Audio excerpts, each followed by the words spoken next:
मैं आपको बता देती हूँ कि एक्ट 5 तक हम लोग नोटिस करेंगे कि ब्रूटस और केसेस जो है उनके बीच में बहुत ज्यादा जो है ना मिसअंडरस्टैंडिंग्स होने वाली हैं। तो तुम इमेजिन करो, जरा पिक्चराइज करो इस चीज को कि सीजर की डेड बॉडी रखी हुई है नीचे, सीजर की डेड बॉडी नीचे रखी है और सीजर की डेड बॉडी कॉफिन में है। वो कहने की कोशिश करता है कि अगर तुम एक बार ना सीजर को राजा बना देते, किंग बना देते, उसे क्राउन पहना देते, तो वो तुम सबको अपना स्लेव बना लेता, तुम्हें उसकी सारी बातें माननी पड़ती। हेलो मेरे प्यारे बच्चों, कैसे हैं आप लोग? Very hearty welcome to this mind blowing platform Physics Wallah. My name is Zufar Sharma और मेरे प्यारे बच्चों, आज हम लोग करने वाले हैं जूलियस सीजर का एक्ट 3। आज बच्चों हम लोग सारे के सारे इंपॉर्टेंट डायलॉग्स इस एक्ट के डिस्कस करेंगे, साथ ही साथ डिस्कस करेंगे कुछ इंपॉर्टेंट की पॉइंट्स। तो मेरे प्यारे बच्चों, आज एक्ट 3 सीन 1 होगा। होपफुली आप लोगों को याद होगा अच्छे तरीके से कि हम लोगों ने एक्ट 2 में क्या किया था।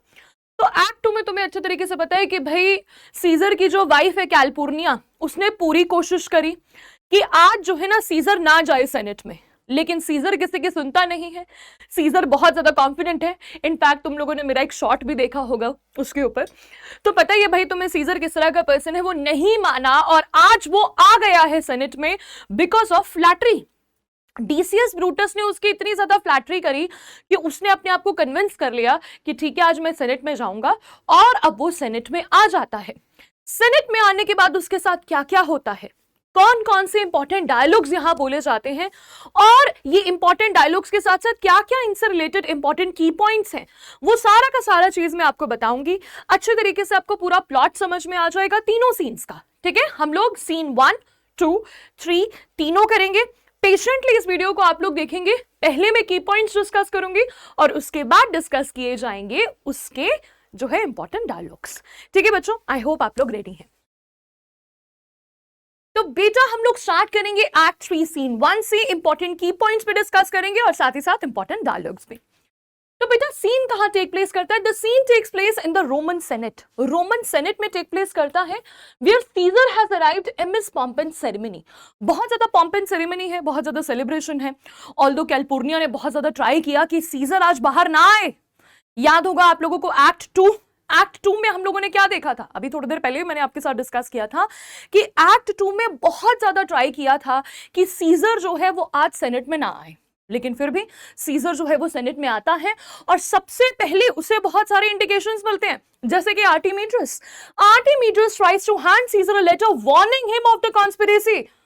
सबसे बड़ी बात है कि सीजर को कई बार वार्निंग्स मिलती हैं और पहली वार्निंग मिलती है जब आर्टिमीड्रस उसे क्या कहता है, उसे कहता है कि मैं तुम्हें एक लेटर दे रहा हूं। ठीक है, मैं तुम्हें एक लेटर दे रहा हूं दैट कंसर्न्स यू। एक वार्निंग लेटर है। इस कॉन्स्पिरेसी के बारे में वो सब कुछ लिख देता है उस लेटर में। ही न्यू ऑल द नेम्स, उसने सारे नेम्स उसमें लिखे थे, सभी कॉन्स्पिरेटर्स के नाम लिखे थे, लेकिन सीजर जो है वो सुनने के लिए रेडी नहीं था। सीजर रिफ्यूज कर देता है कि मैं उसे नहीं पढ़ूंगा। ही डिसमिसेस हिम एज क्रेजी, और वो ये भी कह देता है कि वो क्रेजी है।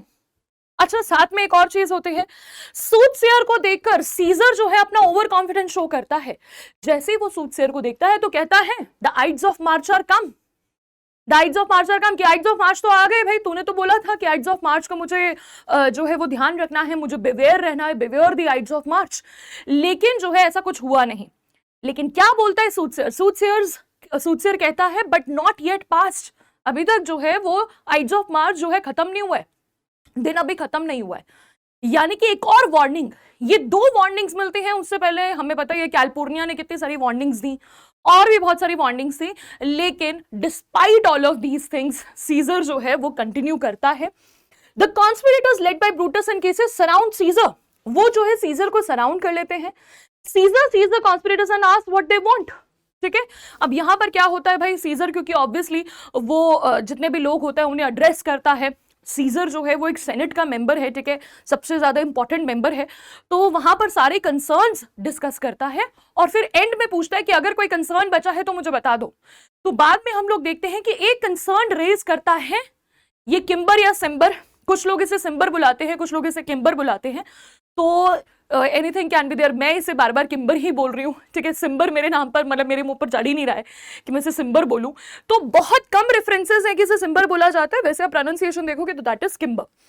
तो Cimber kneels before Caesar pleading for his brother's pardon, Cimber जो है वो सीजर के सामने नील करता है और क्या कहता है कि मेरे ब्रदर को जिसे आपने बैनिश कर दिया है, बैनिश यानी कि आपने बाहर निकाल दिया है, उसका आपने सिटीजनशिप कैंसिल कर दी है, उसे प्लीज जो है वो ले आओ। Brutus in Cassius kneel at Caesar's feet and repeat Metellus plea.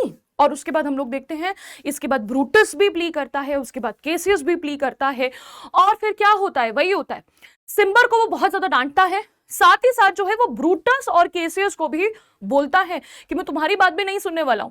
ठीक है, ब्रूटस एक ऑनरेबल पर्सन है, काफी अच्छा फ्रेंड है सीजर का, वो ब्रूटस की बात भी नहीं मानता, वो केसियस की बात भी नहीं मानता। और यहां पर बहुत ज्यादा इंपॉर्टेंट डायलॉग्स बोले जाते हैं, जो इंपॉर्टेंट डायलॉग्स मैं आपको भी बताऊंगी। Caesar refuses, saying he is as unchanging as a northern star. वो अपने आप को नॉर्थ स्टार से कंपेयर करता है कि मैं बिल्कुल कांस्टेंट हूं, मैं बिल्कुल बदल नहीं सकता। तो यहां उसका कंपैरिजन होता है नॉर्थ स्टार के साथ। When Cena comes forward and kneels to plead further, Caesar adds another comparison. जब सीना भी आता है आगे, ठीक है, तो वो क्या बोलता है, suggesting that they might as well hope to lift up Olympus.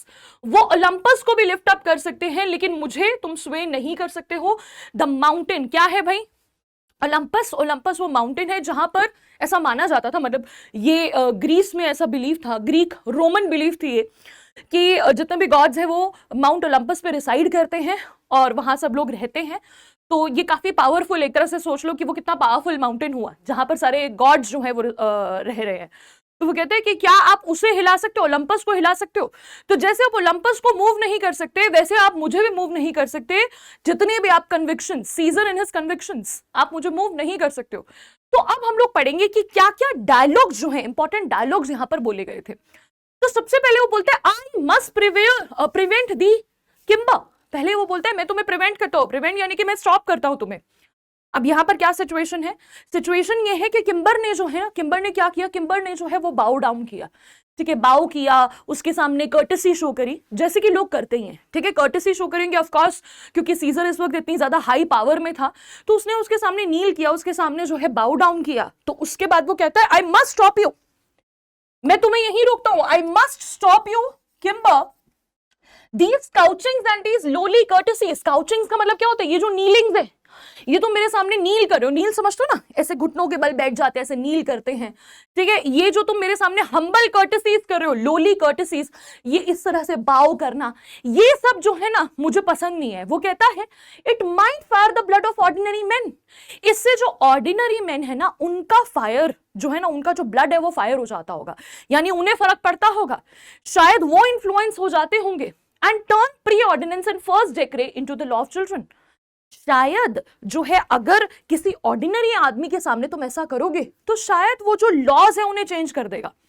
ठीक है, किसको चेंज कर देगा, यहां पर उसने वर्ड यूज किया pre ordinance and first decree into the law of children, उसे बच्चों का मजाक बना देगा। रोमन लॉ को वो टर्न कर देगा अगर किसी और को तुम फ्लैटर करोगे इस तरह से। पर मैं ऐसा नहीं हूं। वो क्या कहता है कि मैं ऑर्डिनरी इंसान नहीं हूं। बार बार हम लोग देखते हैं कि सीजर खुद का जब कंपैरिजन करता है तो कहता है कि मैं कोई भी ऑर्डिनरी पर्सन नहीं हूं। Be not fond to think that Caesar bears such rebel blood. Be not fond यानी कि फॉन्ड का मतलब यहां पे है कि फुलिश मत बनो। ठीक है, बी नॉट फॉन्ड यानी कि बी नॉट बी फुलिश, तुम ना पागल मत बनो, तुम ये मत सोचो कि सीजर के अंदर इतना रेबल ब्लड है। ठीक है, रेबल ब्लड मतलब समझते हो ना कि मेरे अंदर किसी दुश्मन का खून नहीं है। That will be thought from the true quality. ठीक है, मेरा जो ब्लड है, ठीक है, मेरा जो ब्लड है वो थॉ नहीं कर सकते। थॉ का मतलब पिघला नहीं सकते हो, बेसिकली थॉ का मतलब होता है पिघलाना। ठीक है, थॉ का मतलब क्या होता है, पिघलाना। वैसे थॉ का मतलब मैं तुम्हें थोड़ा सा समझा देती हूँ। तुमने देखा होगा ना, फ्रोजन फूड होते हैं, जो फ्रोजन फूड होते हैं तो कहते हैं उसके पीछे इंस्ट्रक्शंस लिखी होती हैं, मैं नाम नहीं लूंगी कंपनी का, तो उसमें लिखा होगा तो डू नॉट थॉ। तो थॉ का मतलब होता है कि उसे पानी में मत डालना, सीधा उसे फ्राई कर देना। होता ना फ्रोजन फूड, फ्रीजर से निकाला आपने, सीधा फ्राई कर दिया, उसे थॉ मत करो, यानी कि पानी में मत डालो। थॉ का मतलब होता है पानी में डालना, तो यानी कि मेल्ट करना। तो वो कहता है मेरा ब्लड जो है ना वो मेल्ट नहीं हो सकता अपनी ट्रू क्वालिटी। मेरी ब्लड की एक ट्रू क्वालिटी है, विद दैट विच मेल्टेड फूल्स। ठीक है, सिर्फ फूल्स है उसे मेल्ट होते होंगे। I mean sweet words. अब वो एक्सप्लेन भी करता है कि मतलब कि मीठे मीठे शब्द, लो क्रुकेड कर्टेसीज। लो क्रुकेड कर्टेसीज का मतलब ये तो तुम मेरे सामने झुक रहे हो, ठीक है, ये सब। और बेस स्पैनियल फॉनिंग, देखो क्या बोल रहे हैं, बेस। ये जो स्पैनियल का मतलब होता है डॉग लाइक। ये जो तुम डॉग लाइक फॉनिंग यानी कि फ्लैटरी कर रहे हो ना मेरे सामने, मुझे इन सबसे फर्क नहीं पड़ता। Thy brother by decree is banish, मैंने तुम्हारे ब्रदर को जब बैनिश किया तो मैंने उसे डेक्री से किया, डेक्री यानी कि बाय लॉ, लॉ से मैंने उसे बैनिश किया है, तो फिर इसमें तुम्हें परेशान होने वाली कोई बात नहीं है। मैंने तुम्हें उसे अगर बैनिश किया है तो मैं उसे चेंज नहीं कर सकता। If thou dost bend and pray and fawn for him, अगर तुम उसके मेरे सामने झुकोगे, मेरे सामने झुकोगे, मेरे सामने प्रे करोगे, मेरे सामने फॉन करोगे, फॉन का मतलब फ्लैटर करोगे उसके लिए, फॉर हिम इस तरह से करोगे, आई स्पॉन दी लाइक अ कर आउट ऑफ मी, ठीक है, आउट ऑफ माई वे। तो क्या कह रहा है, डॉग के साथ उसे कंपेयर कर रहा है कि अगर तुम डॉग की तरह मेरी फ्लैटरी करोगे। तो डॉग वर्ड क्यों यूज किया गया, क्योंकि डॉग्स को आपने देखा होगा, डॉग्स जब अपना लव एक्सप्रेस करते हैं तो वो लिक मतलब बूट लिकिंग करते हैं, ठीक है, बेसिकली जो है वो अपना प्यार दिखाते हैं। तो वो कहता है कि अगर तुम ऐसे डॉग की तरह करोगे, I spurn thee, I kick you, मैं तुम्हें किक करूंगा एक डॉग की तरह, like a dog out of my way. तो यहां पर लाइक वर्ड यूज हुआ है, ठीक है, लाइक वर्ड यूज हुआ है यानी कि सिमिली का यूसेज हुआ है। बहुत सारे यहाँ पर लिटरेरी डिवाइसेस यूज हैं और मैं आपको बता देती हूँ, आपके एग्जाम में जरूर आ सकते हैं लिटरेरी डिवाइसेस से रिलेटेड क्वेश्चंस, और वो आपकी एमसीक्यूज में भी आ सकते हैं। तो प्लीज सारे लिटरेरी डिवाइसेस को आप लोग ध्यान से करोगे। No Caesar doth not wrong nor without cause will he be satisfied, वो कहता है कि नहीं सीजर गलत नहीं है, ठीक है, मैं जो है वो गलत नहीं हूं। Caesar does not punish without good reason, मैंने अगर तुम्हारे भाई को पनिश किया है तो मैंने किसी गुड रीजन से ही करा होगा। तो and will not give what he wants without good reason, मैं जो है बिना रीजन के, बिना किसी अच्छे रीजन के, मतलब मैं उसे एक तरह से एक्सेप्ट नहीं कर सकता। तो मैंने अगर उसे किसी निकाला है, ठीक है, डेक्रे से बैनिश किया है तो किसी रीजन से किया है, तो मुझे चेंज करने की कोशिश मत करो। और फिर उसके बाद यहां पर एक बहुत ही ज्यादा फेमस लाइन वो बोलता है, if I could pray to move prayers could move me, ठीक है, if I could pray to move, अगर मैं मूव हो सकता, अगर मैं खुद बेग करता, अगर मैं खुद प्रे करता, ठीक है, किसी को मूव करने के लिए, तो शायद प्रेयर्स मुझे भी मूव कर सकते थे, क्योंकि मैं भी किसी के सामने हाथ पांव नहीं जोड़ता, तो मुझे भी किसी के हाथ पांव जोड़ने से फर्क नहीं पड़ता, किसी के प्रेयर से मुझे फर्क नहीं पड़ता। But I am constant as a northern star, यहां अपना कंपैरिजन कर रहा है वो नॉर्दर्न स्टार से, मैं नॉर्दर्न स्टार की तरह कांस्टेंट हूं, I am as constant as, फिर से यहां पर एज वर्ड हम लोग देखते हैं, और कंपैरिजन जब एज और लाइक का हम लोग देखते हैं, जब एज और लाइक यूज करते हैं तो दैट इज कॉल्ड सिमिली, ठीक है, ये आपके एग्जाम में जो है वो सर्टेनली आ सकते हो, तो आप लोग ध्यान से करोगे। Of whose true fixed and resting quality there is no fellow in the firmament, और क्या कह रहा है, कहता है कि जो नॉर्थ स्टार होता है वो कैसा होता है, नॉर्थ स्टार की ट्रू क्वालिटी क्या होती है, उसकी ट्रू फिक्स्ड क्वालिटी है कि वो अपनी पोजीशन पे हमेशा फिक्स रहता है, उसकी एक रेस्टिंग क्वालिटी है, उसकी तरह और कोई फेलो नहीं है पूरे फर्मामेंट में। फर्मामेंट का मतलब होता है पूरी स्काई में, पूरे आसमान में उसके जैसा और कोई दूसरा स्टार नहीं है, ठीक है। The skies are painted with unnumbered sparks, फिर और एक्सप्लेन करता है इस बात को कि भाई आसमान में देखोगे तो अननंबर्ड स्पार्क्स है, अननंबर्ड स्पार्क्स यानी कि बहुत सारे जो है वो स्टार्स हैं, ठीक है, काउंटलेस स्टार्स हैं, स्काई में काउंटलेस स्टार्स है, they are all fire and everyone doth shine, सारे के सारे स्टार्स फायर से बने हैं, सारे के सारे चमकते हैं, but there is but one and all doth hold his place, लेकिन सब में से उन सभी स्टार्स में से सिर्फ एक है जो एक जगह अपनी पोजीशन को फिक्स रखता है, जो अपनी पोजीशन को होल्ड करके रखता है। वैसे ही दुनिया में, ठीक है, वैसे ही इस दुनिया में भी है। फिर वो बोलता है TISS furnished well with man, इस दुनिया को देखो ये फर्निश्ड है, फर्निश्ड यानी भरी हुई है, आदमियों से भरी हुई है, ये जो वर्ल्ड है ये मेन से भरा हुआ है, and men are flesh and blood, men भी फ्लैश एंड ब्लड के बने हुए हैं। पहले वो स्टार्स को बताता है कि स्टार सारे फायर से बने हुए हैं, वैसे ही मेन सारे फ्लैश एंड ब्लड से बने हुए हैं, सारे के सारे एप्रीहेंसिव हैं। एप्रीहेंसिव का मतलब होता है दे अंडरस्टैंड, सबके सब समझते हैं, समझदार हैं। Yet in the number I do know but one, लेकिन इन सब में मैं सिर्फ एक ही को जानता हूं, एक ही को जानता हूं, that unassailable holds on his rank. सिर्फ एक ही इंसान है जो अनसेलेबल है, अनसेलेबल का यहां पे मतलब है बेटा इमूवेबल है, जो इमूवेबल है, जो बिल्कुल मूव नहीं कर सकता, वो अपनी रैंक को होल्ड करके रखता है, अपनी पोजीशन को होल्ड करके रखता है, अनशेकन ऑफ मोशन, वो मोशन से जो है वो शेक नहीं होता, आई एम अनशेकन, ठीक है। वो अपने आप को क्या कह रहा है कि बिल्कुल भाई मैं फिक्स्ड हूं, तुम मुझे जो है वो चेंज नहीं कर सकते, तुम मेरे सामने चाहे जितना भी गिड़गिड़ाओ, प्रेयर करो, अगर तुम मेरे सामने प्रेयर करोगे तो मैं एक डॉग की तरह तुम्हें अपने रास्ते से जो है वो हटा दूंगा, लात मार के जो है हटा दूंगा। तो ये बहुत ज्यादा स्ट्रॉन्ग वर्ड्स हैं जो कि सीजर बोलता है। तो बच्चे कई बार जो हैं, जो इस तरह के वर्ड्स होते हैं, सीजर के लिए बहुत सारे टर्म्स यूज किए जाते हैं। सीजर जो है यहाँ पर हम लोग देखते हैं कि उसके अंदर बहुत ज्यादा कॉन्फिडेंस है, ठीक है। कई लोग उसको नार्सिसिस्ट भी बोल सकते हैं कि वो बड़ा नार्सिसिस्ट है, बहुत ज्यादा कॉन्डेसेंडिंग है, ठीक है, अपने बारे में ही सोचता है। नार्सिसिस्ट कॉन्डेसेंडिंग, बिल्कुल अपने बारे में ही सोच रहा है, बिल्कुल अपने आप को टॉप पोजीशन पे सोच रहा है, ठीक है, कि बस मेरे जैसा कोई है ही नहीं इस दुनिया में, मैं ही सबसे ज्यादा महान हूं। तो कहीं ना कहीं सीजर के बारे में ये बातें ट्रू हैं कि सीजर जो है ना, वो एक बार उसने कोई कमिटमेंट कर दी तो फिर वो अपने पापा की भी नहीं सुनता, किसी की भी नहीं सुनता। तो that is true, that is true when we talk about Caesar. And that I am, he let me a little show it even in this, that I was constant Kimber should be banished. That वो कहता है, and that मैं ऐसा ही आदमी हूं, ठीक है। फिर एक्सप्लेन भी करता है कि इस दुनिया में एक इंसान है जो हिल नहीं सकता और मैं हूं वो आदमी। Let me a little show, वो कहता है I will show you in this way that I was constant, मैं तुम्हें बताना चाहता हूं कि मैं constant हूं भाई। Should be banished, तुम्हारा ब्रदर जो है ना उसको बैनिश करना चाहिए, मैंने किसी रीजन से उसे बैनिश किया है, वो बैनिश रहना चाहिए। And constant to remain to keep him so, और मैं कांस्टेंट रहूंगा। कांस्टेंट यानी कि मैं बिल्कुल टिका हुआ रहूंगा, मैं अडिग रहूंगा, मैं एकदम रिजॉल्व हूं, रेजोल्यूशन मतलब एकदम डिटरमाइंड हूं, रिजॉल्व यानी कि डिटरमाइंड हूं मैं इस टाइप, डिटरमाइंड हूं कि मैं ऐसा ही रहूंगा। मैं उसे जो है अपनी पोजीशन को, मतलब मैं उसे ऐसे एक्सेप्ट नहीं कर सकता, ठीक है, वो बैनिश्ड ही रहेगा। कास्का स्टैप सीजर फर्स्ट। तो बेटा ये आपको मैं बता ही देती हूँ कि that was all a mask. ये सब जो वो कर रहे थे उन्हें पता था, they were just looking for an opportunity. ये एक अपॉर्चुनिटी की तरह था, क्योंकि सबने जो है इसी रीजन से सबने सीजर को जो है वो घेर लिया था, सभी कॉन्स्पिरेटर्स ने। तो वहां पर केसियस भी था, ब्रूटस भी था, सीना भी था, कास्का भी था, क्योंकि सब लोग आगे बोल ही रहे थे। तभी क्या करता है, सबसे पहले कास्का उसे स्टैप करता है सीजर को, and than others quickly follow, और अदर्स भी फिर धीरे धीरे उसके पीछे पीछे सारे उसे फॉलो करते हैं, एंडिंग विद ब्रूटस। सबसे पहले कौन स्टैब करता है ये प्लीज याद रखना, कास्का। कास्का was the first to stab. Casca was the first to stab. Brutus was the last to stab, recognizing that Brutus too has joined with the conspirators. अब यहां पर ये मैंने आपको शायद वीडियो भी दिखाई थी जो बच्चे बैच में हैं, कि अगर आप लोग देखोगे बेटा सीजर के साथ क्या है, ठीक है, सीजर ने कभी एक्सपेक्ट भी नहीं किया था कि ब्रूटस उसके साथ ऐसा करेगा। जितने भी लोगों ने उसे स्टैब किया, ठीक है, मुझे नहीं लगता कि उसे इतना फर्क पड़ा होगा, बट जब ब्रूटस उसे स्टैब करता है तो ऐसा लगता है that his heart was broken. वो कहता है, Caesar utters his famous last words, बहुत ही फेमस वर्ड्स है, et tu Brute. Et tu Brute का मतलब क्या है, यू टू ब्रूटस, तुम भी Brutus, and you too Brutus expressing shock and betrayal. बहुत इंपॉर्टेंस है भाई इस लाइन की।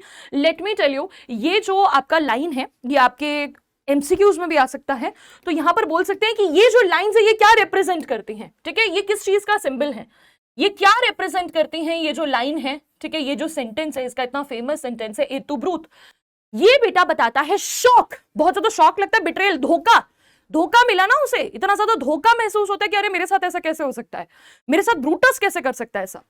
Scissor dies and the conspirators proclaim they have acted for the good of Rome. जब सीजर की डेथ होती है सारे के सारे प्रोक्लेम करते हैं, डिक्लेयर कर देते हैं कि हमने जो भी किया है हमने रोम के गुड के लिए किया है, हमने रोम के अच्छे के लिए किया है। क्योंकि आपने देखा होगा कि पिछली डिस्कशंस में क्लास 9th में जब हम लोग एक्ट 2 पढ़ते हैं तो हम लोग क्या देखते हैं, ब्रूटस कहते हैं कि जो हमारा एक्ट है, हमने जो भी किया है ना वो कॉज ब्लडी नहीं लगना चाहिए, हमारा एक्शन बिल्कुल भी ब्लडी नहीं लगना चाहिए। तो हमें यही बोलना है कि हमने जो भी किया है, हम जो भी कर रहे हैं, that we are doing for the good of Rome. Brutus tells the conspirators that they have acted as friends. They have acted as friends to Caesar by shortening the time that he would have spent fearing death. ये बड़ी important line है बेटा, ध्यान से देखना। यहां पर Brutus क्या बोलता है, ब्रूटस कॉन्स्पिरेटर्स को बोलता है कि हम ना सीजर के फ्रेंड्स हैं, हम लोग जो है, हम कौन है, हम ना सीजर के फ्रेंड्स हैं। जो हमने क्या किया, हमने सीजर को मारा, हमने उसके ऊपर एहसान किया है, हमने उसकी लाइफ को शॉर्टन कर दिया है। वो लाइफ जो वो डेथ के फियर में बिताता, क्योंकि इंसान जब तक जिंदा रहता है तो वो मौत के डर में रहता है, मौत से डरता रहता है ना, ठीक है, उसको डेथ का डर लगा रहता है। लेकिन हमने जो है उसकी लाइफ को शॉर्टन कर दिया, हमने उसकी लाइफ के 20 इयर्स कम कर दिए। तो 20 इयर्स शायद वो डरते डरते बिताता, वो 20 इयर्स हमने कम कर दिए। He urges them to bend down and bathe their hands in Caesar's blood. यहां पर हम लोग क्या देखते हैं, हम लोग एक थोड़ा सा चेंज देखते हैं। ब्रूटस क्या बोल रहा था, ब्रूटस कहता है कि हमारा कॉज ब्लडी नहीं लगना चाहिए, लेकिन हम लोग बाद में देखते हैं कि ब्रूटस थोड़ा सा रूथलेस हो जाता है। जब वो क्या कहता है, वो कहता है कि हमें बेंड डाउन करके अपने हैंड्स को बेद कर लेना चाहिए in Caesar's blood. Then walk to the market place with their bloodied swords to proclaim peace, freedom and liberty. और उसके बाद हमारी जो स्वर्ड्स हैं, ठीक है, हमें अपने हैंड्स को भी, ठीक है, हमारे हैंड्स को भी हमें ब्लडी करना है, अपनी स्वॉर्ड को भी ब्लडी करना है और जोर जोर से जाकर चिल्लाना है peace, freedom and liberty, peace, freedom, liberty. हमें पीस, फ्रीडम जो है, लिबर्टी हमने जो है वो लोगों को दी है। Antony's servant enters with a message. Antony, having learned of Caesar's death, sends word that he loved Caesar, but will now vow to serve Brutus if Brutus promised not to punish him for his past relations. भाई क्या होता है scissor की death के बाद? Scissor की death के बाद जो है सिचुएशन बहुत ज्यादा चेंज हो जाती है। यहाँ पर हम लोग देखते हैं कि सभी कॉन्स्पिरेटर्स जो है वो सड़कों पर जा जाकर चिल्ला रहे हैं, बहुत ज्यादा हैप्पीली प्रोक्लेम करते हैं लिबर्टी, पीस, फ्रीडम, ऐसे ऐसे चिल्ला रहे हैं। लेकिन व्हाट हैपेंस टू एंटनी? तो एंटनी का पता चलता है कि एंटनी को तो ट्रिबोनियस ले गया था साइड में, और जब ये होता है, जब ये असैसिनेशन टेक प्लेस कर रहा होता है, तो एंटनी शॉक में चला जाता है and he runs away to his house, अपने घर भाग जाता है। उसने उस टाइम पे अपनी जान बचानी थी। तो उसके बाद एंटनी अपने सर्वेंट को भेजता है, सर्वेंट एक मैसेज लेकर आता है कि एंटनी को सीजर की डेथ के बारे में पता चला, ठीक है, वो बहुत ज्यादा शॉक में है। He sends words, वो जो है उसने एक मैसेज भेजा है, वर्ड्स भेजे हैं कि वो सीजर से बहुत प्यार करता था, लेकिन अब मैं ब्रूटस को सर्व करूंगा। क्या बोलता है भाई एंटनी? एंटनी बोलता है कि हाँ मैं ब्रूटस को सर्व करूंगा, मुझे बस रीजन जानना है that why you did this. आपने अगर सीजर को मारा तो क्यों मारा, मुझे सिर्फ जो है रीजन जानना है। If Brutus promises not to punish him, तुम जो है मुझे पनिश ना करो, मुझे प्रॉमिस करो कि मैं जो है बिल्कुल ठीक रहने वाला हूं, मतलब मेरे साथ तुम कुछ गलत नहीं करोगे, तो मैं आना चाहता हूं, I want to shake hands with you. हमें पता है कि एंटनी बहुत ज्यादा पेन में है, लेकिन एंटनी कहता है मुझे रीजंस चाहिए, और लेकिन मैं आप लोगों को कुछ भी नहीं कहूंगा, मैं आपको ब्लेम नहीं करूंगा, और आप भी मुझे एक्सेप्ट कर लो। Brutus remarks to Cassius that Antony will surely be an ally now. अब यहां पर ब्रूटस कहता है कि ठीक है, हम एंटनी को यहां इन्वाइट कर लेंगे। वो केसियस को बोलता है कि अब जो एंटनी है वो हमारा एलाई बन जाएगा। एलाई का मतलब now he will be our friend, अब वो हमारा फ्रेंड बन जाएगा। लेकिन केसियस रिप्लाई करता है that he still has his misgivings. यहां पर स्टार्ट होता है ब्रूटस और केसियस के बीच में, जो एक तरह से हम लोग देखेंगे कि जो प्रॉब्लम्स उनके बीच में अराइज हो रही हैं। मैं आपको बता देती हूं कि एक्ट 5 तक हम लोग नोटिस करेंगे कि ब्रूटस और केसियस जो है उनके बीच में बहुत ज्यादा जो है ना मिसअंडरस्टैंडिंग्स होने वाली हैं। वो दोनों एक दूसरे के साथ अग्री नहीं करेंगे। पहले भी वो अग्री नहीं कर रहे थे, खासकर एंटनी को लेकर, जब केसियस ने कहा था कि हमें एंटनी को भी मार देना चाहिए, पर ब्रूटस ने कहा कि नहीं, हम एंटनी को नहीं मारेंगे, अगर हम एंटनी को मारेंगे तो हमारा कॉज बहुत ब्लडी लगेगा, ऐसा लगेगा जैसे कि हमने कोई मैसेकर किया है, तो हमें ऐसा बिल्कुल भी शो नहीं करना है। बाद में वो कहता है लेकिन मुझे अब यहां पर फिर से केसियस कहता है कि तुम एंटनी को इन्वाइट करो, बट आई हैव माई मिसगिविंग्स, मुझे अभी भी डाउट है, मुझे अभी भी नहीं लग रहा कि वो हमारा फ्रेंड है।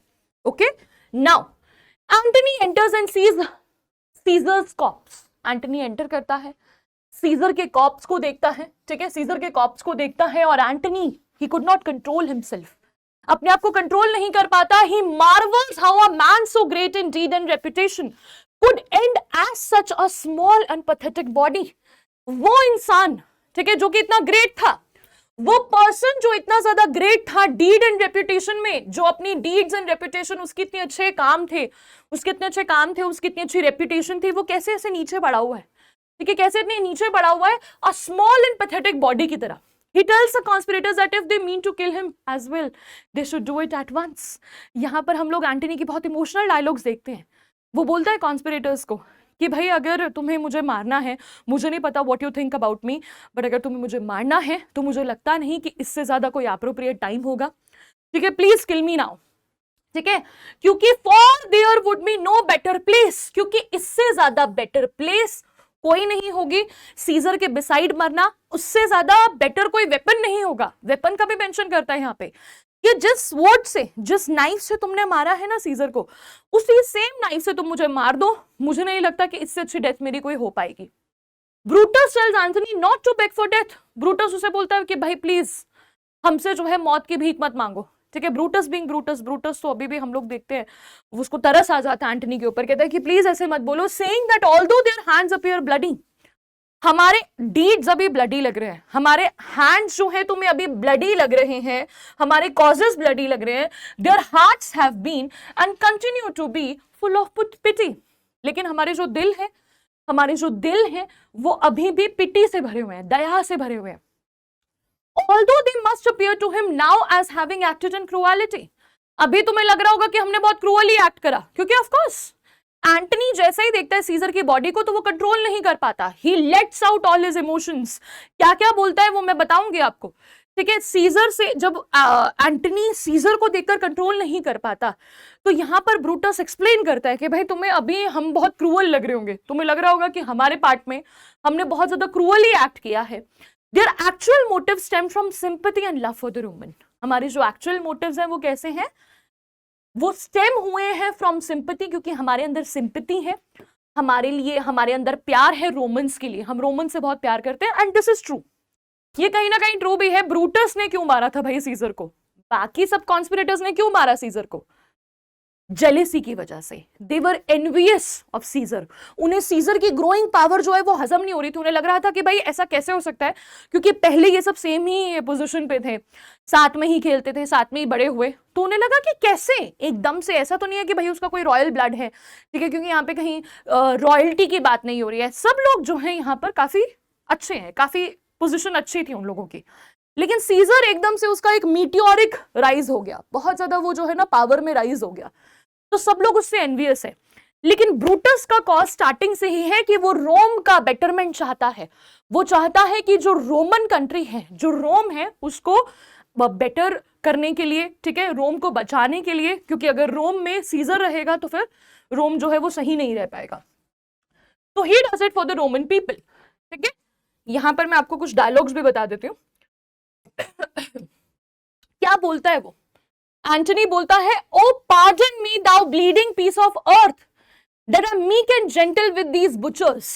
एंटनी ये भी कहता है, I am meek and gentle with these butchers. ये लाइन मैं आपको इसलिए बता रही हूं क्योंकि मैं बताना चाहती हूँ कि किस तरह से एंटनी के दिल में कितना ज्यादा पेन है।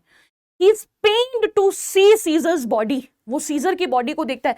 अच्छा, यहां पर एक चीज और आपको याद रखनी है, एंटनी कितनी बार सीजर की बॉडी को एड्रेस करता है। एंटनी सीजर की बॉडी को 3 टाइम्स एड्रेस करता है, ठीक है, 3 टाइम्स एड्रेस करता है, 2 बार कॉन्स्पिरेटर्स के सामने, ठीक है, एक तो आते ही करता है, एक बीच में करता है, और 3rd टाइम जब एड्रेस करता है तो that is when the conspirators are not present. तो जब कॉन्स्पिरेटर्स प्रेजेंट नहीं होते तब वो ये लाइन बोलता है, that I am meek and gentle with these butchers thou art the ruins of the noblest man that ever lived in the tide of times. Okay, अब इसके साथ साथ मैं यहां पर भी खत्म करूंगी। Antony says he does not doubt there wisdom and shakes each of their bloody hands, ठीक है। ऐसा वो क्यों बोलता है, जो वो डायलॉग मैंने आपको बताया कि मैं मीक एंड जेंटल था उनके साथ, मीक एंड जेंटल था, ये डायलॉग वो इसलिए बोलते हैं क्योंकि उसने ना शेक हैंड किया होता है, वो एक्चुअली में शेक हैंड करता है सभी बुचर्स के साथ। आप खुद ही सोचो, सभी बुचर्स बोल रही हूं मैं यहाँ पर, कॉन्स्पिरेटर्स, बुचर्स ही बुला रहे ना उन्हें, कॉन्स्पिरेटर्स के साथ जो वो शेक हैंड करता है। Antony now addresses Caesar's departed spirit asking to be pardoned for making peace with the conspirators over his dead body. वो कहता है, वो माफी मांगता है सीजर की बॉडी से, कहता है कि मुझे माफ कर दो, मुझे माफ कर दो कि मैं कॉन्स्पिरेटर्स के साथ जो है मैंने पीस जो है वो मेंटेन किया है। क्योंकि देखो, खुद ही आप सोच सकते हो कि एंटनी की क्या स्टेट ऑफ माइंड होगा इस टाइम पे, क्या सोच रहा होगा वो। सीजर की बॉडी है, सीजर की बॉडी के सामने ही उसे बहुत अच्छे से बात करनी पड़ रही है सबके साथ। Antony assures Cassius that he indeed desires to be numbered among their friends, explaining that he merely forgot himself for a moment upon seeing Caesar's body. Antony फिर वहां पर ये भी बोलता है कि मुझे भी सॉरी, मैं I really want to say sorry कि मैंने जो है I was मैं कि मेरा डिजायर है कि मैं आप लोगों का फ्रेंड बनूं, ठीक है, मैं आप लोगों के बीच में ही रहूं। और वो कहता है कि आई मियरली फॉरगॉट, मैं थोड़ी देर के लिए भूल गया था सीजर की बॉडी को देखने के बाद, मैं थोड़ा भावनाओं में बह गया था। क्योंकि मैंने आपको बताया कि जब वो 2 बार पहले भी सीजर की बॉडी को जब एड्रेस करता है तो एड्रेस करते वक्त तो वो क्या कहता है, तब भी वो यही बोलता है, तब भी वो कॉन्स्पिरेटर्स को कुछ उल्टा सीधा बोल देता है। और कॉन्स्पिरेटर्स भी उस टाइम पे थोड़ी देर के लिए चुप होते हैं, because they knew very well कि हाँ, एंटनी जो है वो अभी बहुत ज्यादा परेशान है, ठीक है, वो बहुत ज्यादा शॉक में है। He emphasizes that he will gladly ally himself with all of the formal conspirators as long as they can explain to him why Caesar was dangerous. वो बोलता भी है सभी कॉन्स्पिरेटर्स को के साथ कि भाई मैं आप लोगों का एलाई बनने के लिए रेडी हूँ, फ्रेंड बनने के लिए रेडी हूँ, बस मुझे रीजन चाहिए, बस मुझे तुम रीजन बता दो कि तुमने जो किया क्यों किया, सीजर को तुमने क्यों मारा। Brutus assures Antony that he will find their explanation satisfactory. Brutus कहता है ठीक है, मैं तुम्हें एक्सप्लेनेशन दूंगा और तुम्हें मेरी एक्सप्लेनेशन सैटिस्फैक्टरी भी लगेगी, ओके अगर यहां पर वो बहुत बड़ी बात बोलता है, वो कहता है कि अगर तुम ना सीजर के बेटे भी होते, अगर तुम सीजर के सन भी होते, तो भी तुम्हें हमारी एक्सप्लेनेशन अच्छी लगती, तो भी तुम सेटिस्फाई हो जाते, ठीक है, तुम तो उसके फ्रेंड हो ना, लेकिन अगर तुम उसके सन होते तो भी जो है तुम्हें हमारी एक्सप्लेनेशन सेटिस्फैक्टरी लगती। Antony asked if he might bring the body to the forum and speak a funeral oration.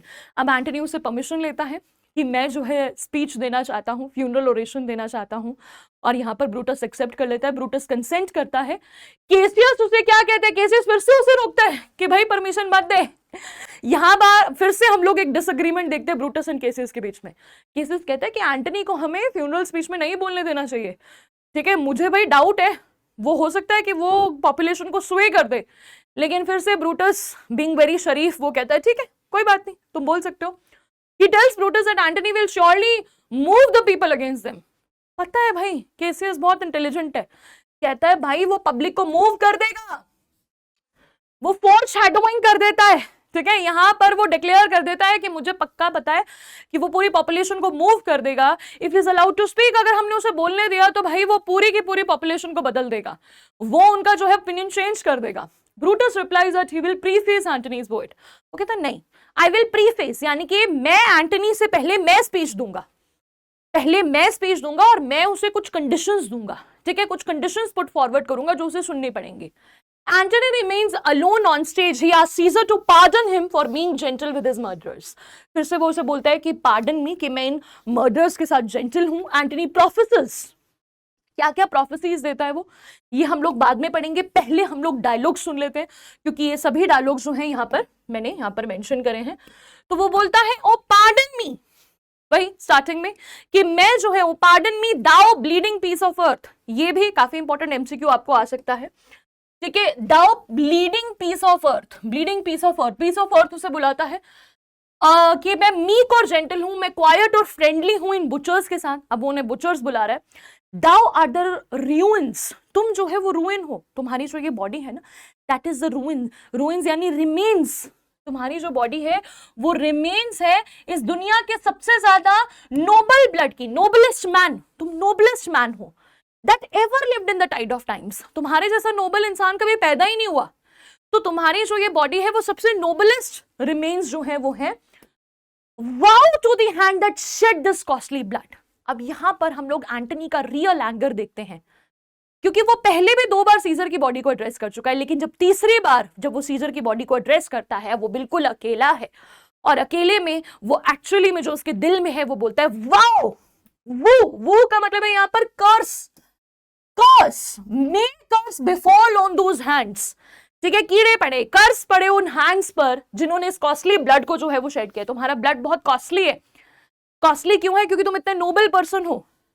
Over Dai wounds now do I prophecy, और तुम्हारे वुंड्स के ऊपर मैं प्रोफेसी करता हूं, प्रोफेसी का मतलब भविष्यवाणी करता हूं, मैं बोलता हूं which like dumb mouths do open their ruby lips to beg the voice, ठीक है, तुम्हारे जो ये वुंड्स है ना, अब वो उसके वुंड्स को किससे कंपेयर करा है, वेरी वेरी इंपॉर्टेंट, विच लाइक डम माउथ्स, कंपैरिजन यहां पर हम लोग फिर से देखते हैं, जो सीजर के वुंड्स हैं उन्हें डम माउथ्स यानी स्पीचलेस माउथ्स, जो मुंह बोल नहीं सकते, ठीक है, वुंड को देखो इस तरह से वुंड है, उनको लिप्स के साथ कंपेयर करा है, माउथ के साथ कंपेयर करा है कि वो स्पीचलेस माउथ की तरह है।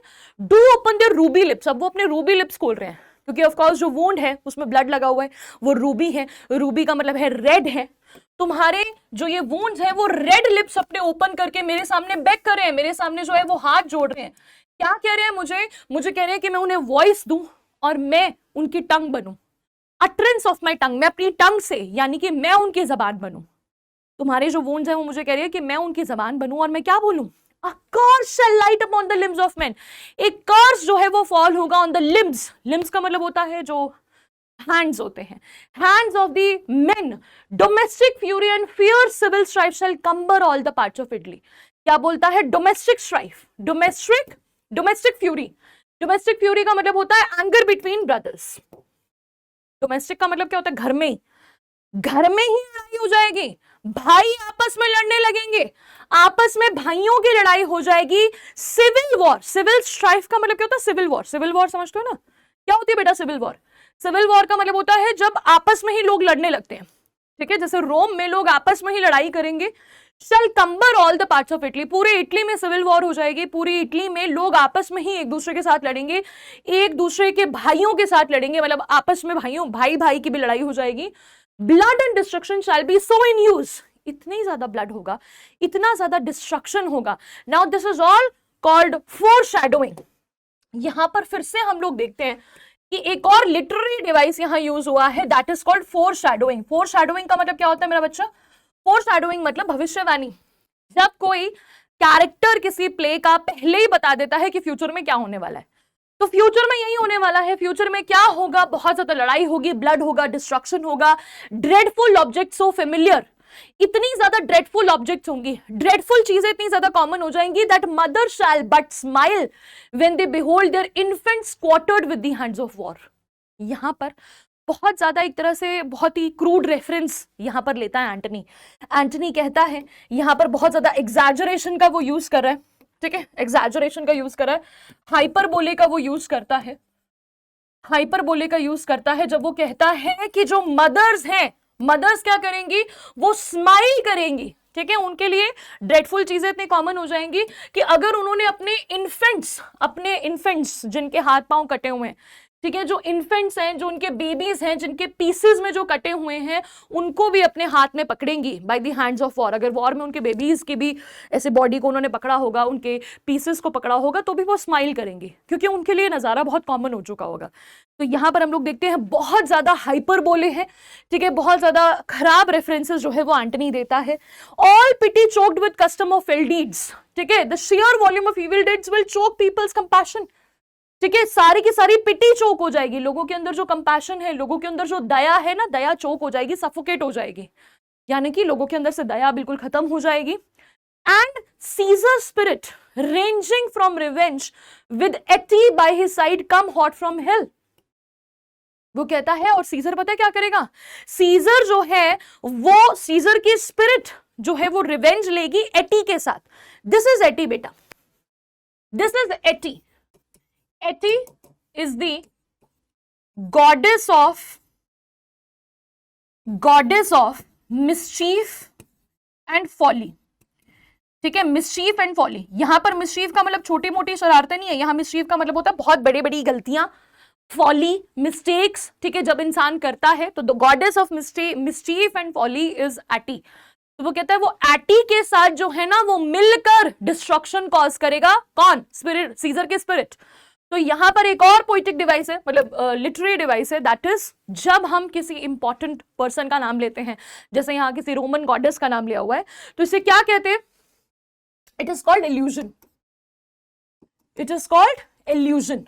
तो यहां पर इल्यूजन जो है वो यूज हुआ है when we take the name of Ate. तो जब भी, ये याद रखना, जब भी पूरे प्ले में किसी सेकेंडरी कैरेक्टर का नाम लिया गया, मतलब किसी सेकेंडरी कैरेक्टर नहीं, सॉरी, किसी ऐसे फेमस जो है पर्सन का नाम लिया है, तो यहां पर क्या यूज हुआ है, दैट इज इल्यूजन। ओके, वैसे मैं आपको बताती जाऊंगी। Shall in these confines with a monarch's voice cry havoc, ठीक है, शैल यानी कि ये क्या करेंगे, इन दीज कन्फाइंस, ठीक है, इन दीज कन्फाइंस का मतलब क्या है कि जब वो बाहर निकलेंगे ना, ठीक है, जब वो बाहर निकलेंगे हेल में से, तो हेल में से बाहर निकल के एक मोनार्क की वॉइस में जोर से चिल्लाएंगे हैवक, ठीक है, ये एटी जो है जोर से चिल्लाएगी havoc, and let slip the dogs of war. जैसे वो हैवक चिल्लाएगी तो डॉग्स ऑफ वॉर का मतलब होता है एकदम वॉर के जो डॉग्स हैं वो रिलीज हो जाएंगे, डिस्ट्रक्शन इतनी ज्यादा हो जाएगी that this foul deed shall smell above the earth. अब क्या बोल रहा है, ठीक है, यहां पर फिर से यहां पर ऑल्फैक्टरी इमेजरी की यूज किया है। वो कह रहे हैं कि इतनी ज्यादा इविल डीड्स होंगी कि इविल डीड्स की जो स्मेल है ना, मतलब इतना ज्यादा ब्लड होगा, इतना ज्यादा ब्लडशेड होगा, इतनी ज्यादा इविल डीड्स होंगी कि उनकी smell will rise above the earth, earth के ऊपर जो है, यानी दूर दूर तक उसकी स्मेल पहुंच जाएंगी, with carrion men groaning for burial, इतनी ज्यादा स्मेल हो जाएगी इविल डीड्स की। और कैरियन मैन का मतलब होता है डेड मैन, जो डेड मैन है, डेड मैन जो है वो चिल्लाएंगे कि हमें बेरी कर दो, डेड बॉडीज, ठीक है, जो डेड बॉडीज है वो चिल्लाएंगी कि हमें जगह दे दो बरियल के लिए, यानी कि बरियल के लिए जगह भी नहीं होगी, डेड बॉडीज, ज़ॉम्बीज जो हैं भाई घूमेंगे, डेड बॉडीज घूमेंगी कि कहीं हमें जगह दे दो। तो अगेन दिस इज इल्यूजन, ठीक है, इसे हम लोग कॉप्सेस भी कह सकते हैं, डेड बॉडीज, डेड बॉडीज या फिर कॉप्सेस। कॉप्सेस जो है वो चिल्लाएंगे, कहेंगे कि हमें जो है जगह दे दो बेरियल के लिए। नाउ एक्ट 3 सीन 2, अब हम लोग एक्ट 3 सीन 2 जो है वो शुरू करेंगे। एक्ट 3 सीन 1 में हम लोगों ने देख लिया कि एंटनी ने जो है इस तरह की एक प्रोफेसी करी है, इस तरह का फोर शैडोइंग करी है, बहुत ज्यादा हम लोग यहाँ देखते हैं हाइपरबोले का यूज किया गया है, एंड में उसने हाइपरबोले यूज किया है, इल्यूजन यूज किया है, साथ ही साथ उसने सिमिली का भी यूज किया है। देखो भाई एंड में क्या होता है, इसके बाद यू नो वेरी वेल कि एंड में जो है यहाँ पर ऑक्टेवियस का सर्वेंट आता है और बताता है एंटनी को कि ऑक्टेवियस जो है ना, ऑक्टेवियस बस पास में ही है, ठीक है, और ऑक्टेवियस जो है यहाँ पर आना चाहता है, he wants to come to, ठीक है, द सेंट, मतलब यहाँ पर आना चाहता है वो रूम में। तो यहाँ पर उसे इन्फॉर्म किया जाता है, उसे पता चलता है, वो पहली बार ऑक्टेवियस का सर्वेंट डेड बॉडी देखता है सीजर की, वो भी इमोशनल हो जाता है, लेकिन एंटनी उसे बोलता है कि ये इमोशनल होने का टाइम नहीं है, तुम इमोशनल मत हो, तुम फटाफट भाग कर जाओ, ठीक है, भाग कर जाओ और ऑक्टेवियस को बताओ कि यहाँ क्या हुआ है, कि रोम उसके लिए सेफ नहीं है, उसे रोम नहीं आना चाहिए, सीजर को मार दिया गया है, तो उसे जाकर बताओ। लेकिन फिर उसे रोक लेता है, ठीक है, पहले उसे कहता है जाओ, ठीक है, हरी, लेकिन फिर उसे कहता है नहीं यहीं रुक जाओ, क्योंकि अभी तुम्हें मेरी हेल्प करनी है, हमें सीजर की डेड बॉडी को लेकर जाना है मार्केट प्लेस में, हम उसकी बॉडी को मार्केट प्लेस में लेकर जाएंगे, उसे एक प्रॉपर बेरियल देंगे और फिर मैं एक स्पीच दूंगा, मैं एक स्पीच दूंगा। और यहां वो बोल भी देता है कि मैं अपनी स्पीच में क्या करूंगा, मैं परसुएड करने की कोशिश करूंगा पब्लिक को, मासेस को, मैं मासेस को मूव करने की कोशिश करूंगा और तुम देखना कि मैं क्या करूंगा। मतलब वो एक्चुअली एंटनी भी अभी तक स्केप्टिकल है, एंटनी को पता है अच्छे तरीके से कि मैं स्पीच देने वाला हूं, लोगों को स्वे करने वाला हूं, but he is not very sure कि उसका रिजल्ट क्या होगा, लोग मूव होंगे नहीं होंगे। तो वो ऑक्टेवियस को बोलता है कि रुको यहां पर, देखो मेरी स्पीच का क्या रिजल्ट होता है और फिर वही जाकर तुम्हें इन्फॉर्म करना है, किसको, अपने मालिक को, ऑक्टेवियस को तुम्हें जाकर इन्फॉर्म करना है। तो यहाँ पर ऑक्टेवियस का सर्वेंट यही बच जाता है और हमें पता चल जाता है एक्ट 3 सीन 1 के एंड में कि अब एंटनी जो स्पीच देगा वो स्पीच बहुत मजेदार होगी और हम यहाँ पर जो है उस स्पीच को देखने वाले हैं। तो चलिए बेटा स्टार्ट करते हैं एक्ट 3 सीन 2, ब्रूटस की स्पीच। सबसे पहले हम लोग ब्रूटस की स्पीच देखते हैं। Brutus steps forward to address the Roman crowd. यहां पर रोमन क्राउड बहुत ज्यादा परेशान है, Roman crowd wants the answers, Roman crowd कहती है कि हमें आंसर्स चाहिए और ब्रूटस कहते हैं ठीक है मैं आंसर्स देने के लिए रेडी हूं। तो एक तरफ केसियस जाएगा, एक तरफ ब्रूटस जाएगा, ठीक है, दोनों जो है वो पब्लिक को एड्रेस करेंगे, अपने रीजंस देंगे और फिर उसके बाद प्लेबियंस, ठीक है, प्लेबियंस यानी कि लोग जो हैं, कॉमन पीपल जो हैं, कॉमन पीपल भी अग्री कर लेते हैं कि ठीक है आधे लोग जो है ब्रूटस की बात सुनेंगे, आधे लोग केसियस की बात सुनेंगे, फिर कंपेयर करेंगे, दोनों की स्पीचेस को कंपेयर करेंगे। बट हमें जो है वो केसियस की स्पीच नहीं बताई जाती है, मतलब प्ले में केसियस की स्पीच कहीं पर भी नहीं है, ब्रूटस की ही स्पीच है और हम ब्रूटस की स्पीच को सुनते हैं। ब्रूटस अब यहाँ रीजन देगा लोगों को। Brutus steps forward to address the Roman crowd explaining why Caesar was killed. वो एक्सप्लेन करता है, he says Caesar was ambitious and would have destroyed Rome's freedom. अपनी बातों में वो बोल देता है कि सीजर बहुत ज्यादा एम्बिशियस था, बड़ा ही ज्यादा, भाई ये वर्ड है फेमस, एम्बिशियस, एम्बिशियस, सीजर को एम्बिशियस बोला जाता है, वो रोम की फ्रीडम को बिल्कुल डिस्ट्रॉय कर देगा, ऐसा वो बोलते हैं कि वो सबको स्लेव बनाकर रखेगा।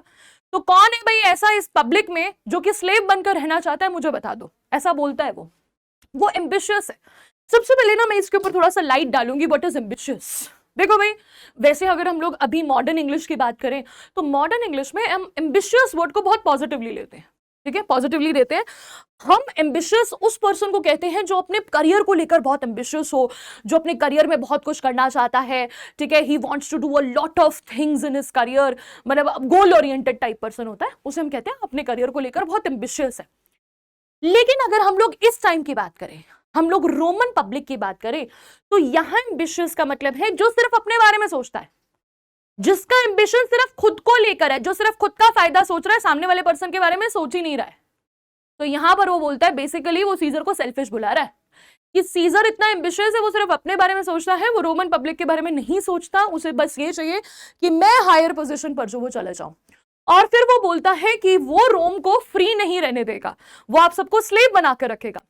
Brutus claims they killed Caesar to protect Rome. वो बोलता है कि हमने रोम को प्रोटेक्ट करने के लिए, उसके लोगों को प्रोटेक्ट करने के लिए उसे मारा। He appeals to the crowd's patriotism.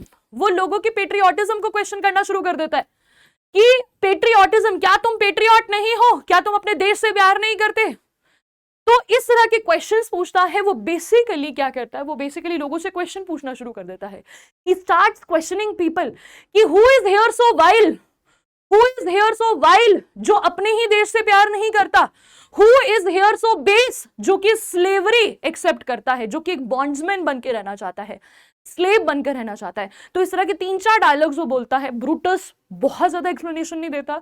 Brutus की जो स्पीच है वो बहुत ज्यादा प्रैक्टिकल स्पीच होती है और प्रैक्टिकली वो लोगों से जो है वो क्वेश्चन करता है। अब एंटनी का रिस्पॉन्स क्या है? Antony Caesar's loyal friend request permission to speak at Caesar's funeral. Antony जो है वो परमिशन मांगता है कि मुझे सीजर के फ्यूनरल में बोलना है। Brutus allows Antony, Brutus allow कर देता है but wants him not to blame the conspirators. वो कहता है कि भाई हमारा नाम मत लेना। वो कुछ कंडीशंस रखता है उसके सामने, 4 कंडीशंस रखता है वो। सबसे पहली क्या कंडीशन होती है जल्दी बताओ? सबसे पहली कंडीशन जो है वो रखता है कि तुम हमारा नाम नहीं लोगे, हमें ब्लेम नहीं करोगे, तुम उसी पोडियम में बोलोगे जिस पोडियम पे मैं बोल रहा हूं। तीसरा, तुम मेरे बाद बोलोगे, मुझसे पहले नहीं बोलोगे, पहले मैं स्पीच दूंगा फिर तू स्पीच देगा। और चौथी बात क्या है? चौथी बात वो क्या बोलता है? ठीक है, पहला बोलता है कि तुम्हें जो है जब हमारा नाम नहीं लेना है, सेम पोडियम पे बोलना है, ठीक है, पहले मैं स्पीच दूंगा उसके बाद तुम्हें जो है वो स्पीच देनी है। और चौथी बात क्या बोलता है, वो क्या बोलता है मुझे कमेंट सेक्शन में बताओ। वैसे मैं भी बातों बातों में भूल गई हूँ कि क्या ध्यान था। ठीक है, वो उसको ब्रूटस को क्या बोलता है? वो उसको बोलता है कि तुम्हें जो है यस, ठीक है, सबसे इंपॉर्टेंट अब मुझे याद आ गया। ठीक है, वो बोलता है कि तुम्हें जाते ही पहले ये बोलना है कि तुम हमारी परमिशन से बोल रहे हो। ठीक है, तुम जो है हमारी परमिशन से बोल रहे हो, हमने तुम्हें परमिशन दिया। ये तो सबसे पहले भाई तुम्हें लोगों के सामने बोलना पड़ेगा दैट दिस इज बिकॉज हमने तुम्हें परमिशन दी तो ही तुम स्पीच दे रहे हो। He wants to show the public, he wants to show the public कि हमें पूरा ट्रस्ट है। हमने अगर सीजर को मारा है तो वो बहुत ही रीजनेबल कॉज की वजह से मारा है, तो हम एंटनी को स्पीच देने देंगे। हमने एंटनी को परमिशन दी स्पीच देने के लिए। तो देयर आर 4 कंडीशन। सबसे पहली कंडीशन यही थी कि तुम हमारी परमिशन से बोल रहे हो। Antony agrees but cleverly manipulates the crowd through his words. Antony जो है मान जाता है लेकिन क्लेवरली मैनिपुलेट कर लेता है पूरी की पूरी जो है जनता को अपने वर्ड से। तो यहां पर मैं आपको दोनों की स्पीच बताऊंगी। ठीक है, दोनों की स्पीच सुनते हैं हम लोग।